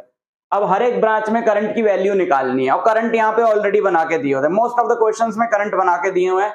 हम सिर्फ दूसरा स्टेप करें, ये ऐसे जा रहा है करंट पॉजिटिव नेगेटिव, ठीक है, इसमें करंट ऐसे जा रहा है पॉजिटिव नेगेटिव, इसमें करंट ऐसे जा रहा है पॉजिटिव नेगेटिव। तो हम जरा इक्वेशंस बना लें, loop E F C D E, loop E F C D E, इसमें हम इस डायरेक्शन में चलते हैं, ऐसे चलते हैं, ठीक है। यहां पे आए पॉजिटिव टू नेगेटिव, घट रहा है तो -1.5, यहां पहुंचे नेगेटिव टू पॉजिटिव, बढ़ रहा है और इस वाली ब्रांच में करंट है I1, तो I1 इंटू 1 ओम, तो यहां आ जाएगा प्लस I1। आगे बढ़ो बढ़ते हुए पोटेंशियल में, और यहां करंट है I1 प्लस I2, तो 5 plus 5 I1 plus I2, loop खत्म, इक्वल टू 0। ठीक, क्लियर दिख रही है ना ये फिगर आपको? हाँ ठीक, अच्छा। सो दूसरी वाली इक्वेशन पे आ जाओ, पहले इसको थोड़ा सा सॉल्व कर लेते हैं। -1.5 प्लस I1 प्लस 5I1, 6I1 plus 5I2 equal to 0, तो 6I1 plus 5I2 equal to 1.5. This is our equation number 1. Now let's take this loop FABCF. Loop FABCF. इसमें हम चलेंगे ऐसे ही, ठीक। यहां से मैं चला पॉजिटिव टू नेगेटिव, घटते हुए मैं जा रहा हूं, तो -2, यहां पे आया नेगेटिव टू पॉजिटिव, बढ़ते हुए मैं जा रहा हूं, तो +2I2, क्योंकि करंट कितना I2 है ना इस ब्रांच में। यहां आ जाओ पॉजिटिव टू नेगेटिव, घटते हुए पोटेंशियल में जा रहा हूं, -I1 1, यहां पे आ जाओ बढ़ते हुए मैं जा रहा हूं, +1.5 इक्वल टू 0। तो इसको भी थोड़ा सा सॉल्व कर लो, 2I2 minus I1 equal to -2, ये हो जाएगा 0.5। इन दोनों इक्वेशंस को हम सॉल्व कर लेते हैं, फर्स्ट और सेकंड को। कैसे सॉल्व करेंगे सेकंड को? देखो फर्स्ट में क्या है, 6I1 है ना, इसको 6 से मल्टीप्लाई कर दो, 6 से मल्टीप्लाई करोगे तो ये हो जाएगा 12I2 minus 6I1 equal to 3। अब इस इक्वेशन को भी यहां लिख लो, तो 5I2 plus 6I1 equal to 1.5, ये कट गया, 12 और 5 17, 4.5, I2 is 4.5 by 70 एम्पियर। ठीक है, इसको हम सॉल्व कर सकते हैं, 4.5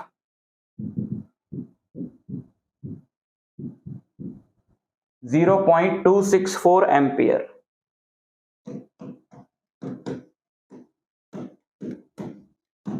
ठीक है, यहां पे जंक्शन की जरूरत नहीं पड़ी, क्योंकि जंक्शन रूल उसने खुद ही लगा दिया। हो सकता है वो इसको I3 ले लेता, फिर हम लिख लेते कि भाई I3 I1 प्लस I2 है, क्योंकि इस जंक्शन की तरफ I1 और I2 आ रहा है, I3 जा रहा है, पर उसने I3 लेने की बजाय इसको I1 प्लस I2 ले लिया, यानी जंक्शन तो उसने खुद ही बनाया हुआ। ठीक है, तो I2 ये आ गया, और I2 अगर आप इस इक्वेशन में डालोगे तो आपको I1 मिल जाएगा, इसमें डाल लो, ये छोटी है, 2 इंटू I2 यानी 0.26 ले लो, माइनस I1 इक्वल टू 0.5, तो I1 हो जाएगा 0.26 इंटू 2, 0.52 माइनस 0.5 यानी 0.02 एम्पियर ये आपका I1 हो गया, ठीक है। अब इन दोनों ब्रांचेस में करंट जो है वो ये आ गया आपका I1 और I2, तो इसमें तो I1 है तो इसमें करंट यही हो जाएगा 0.02 एम्पियर, इसमें करंट I2 है तो इस नीचे वाली ब्रांच में करंट हो जाएगा 0.264 एम्पियर, और ऊपर वाली ब्रांच में करंट हो जाएगा I1 प्लस I2 यानी 0.26 प्लस 0.02 यानी 0.28 एम्पियर, ठीक है। इस तरीके से आप इक्वेशंस बना के इसको सॉल्व कर सकते हो।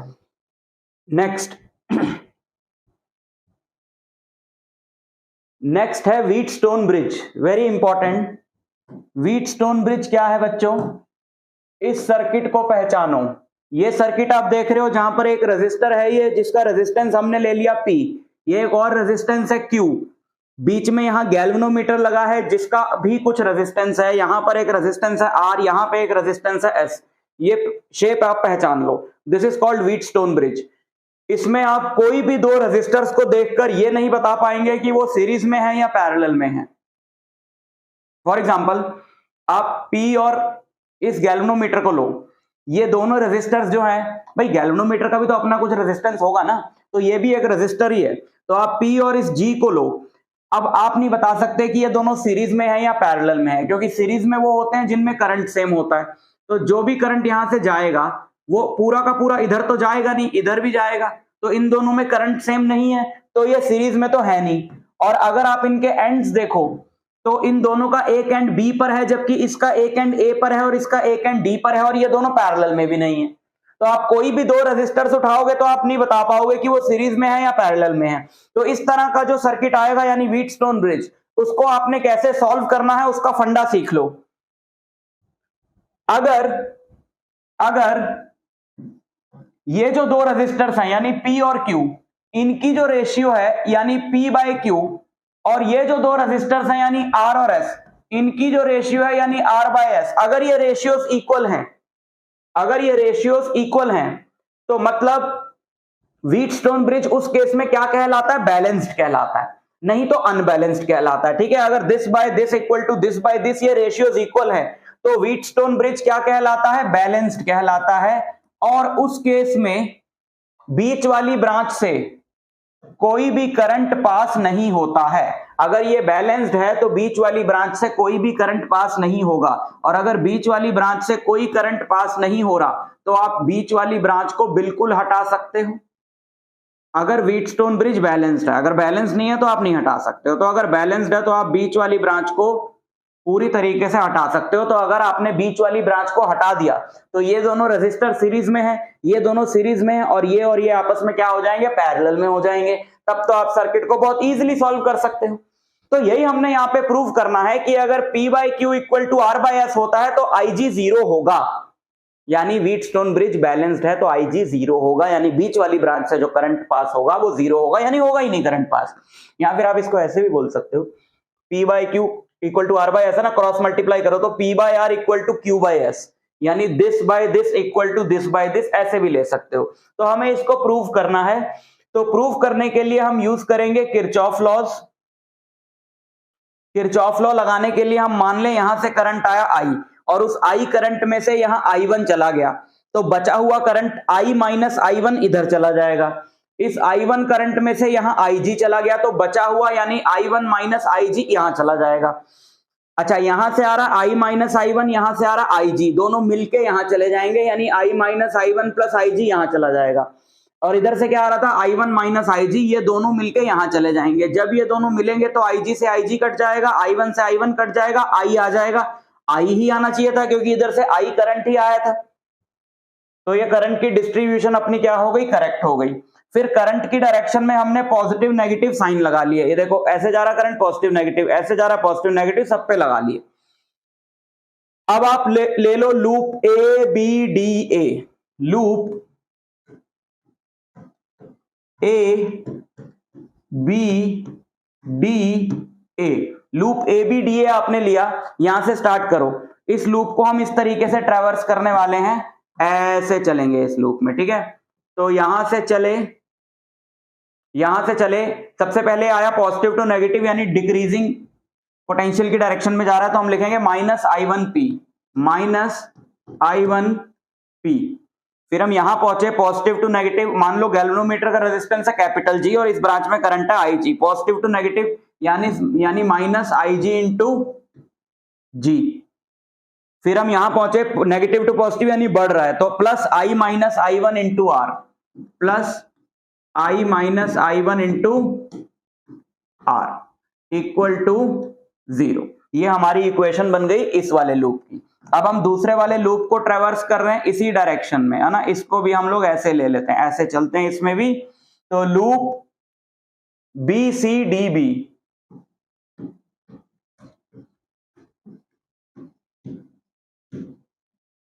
लूप BCDB, यहां से चलो पॉजिटिव टू नेगेटिव डिक्रीजिंग में जा रहे हैं, तो minus I1 minus IG into Q, minus I1 minus IG into Q.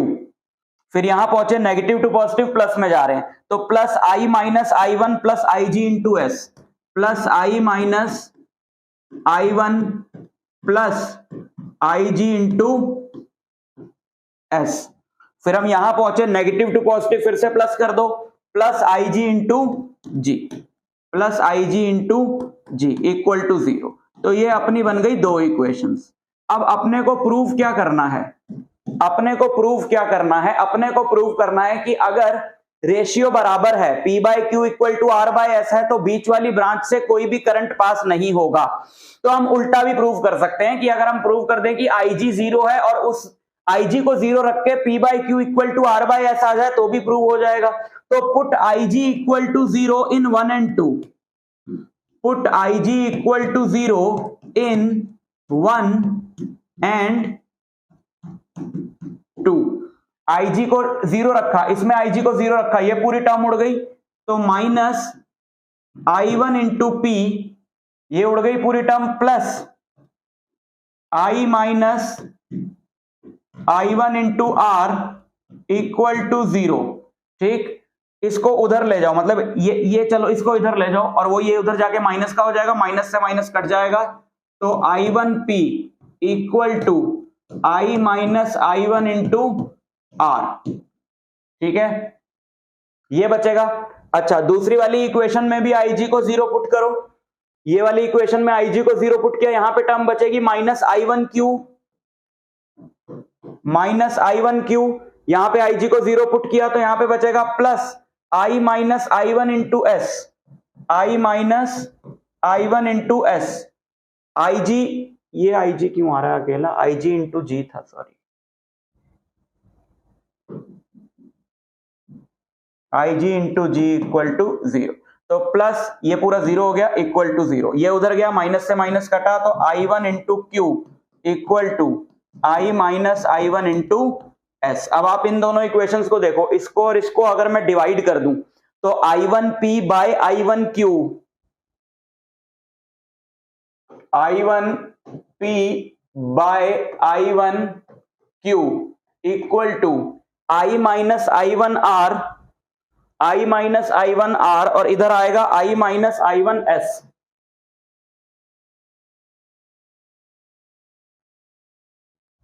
Hang क्यों हो जाता है ये,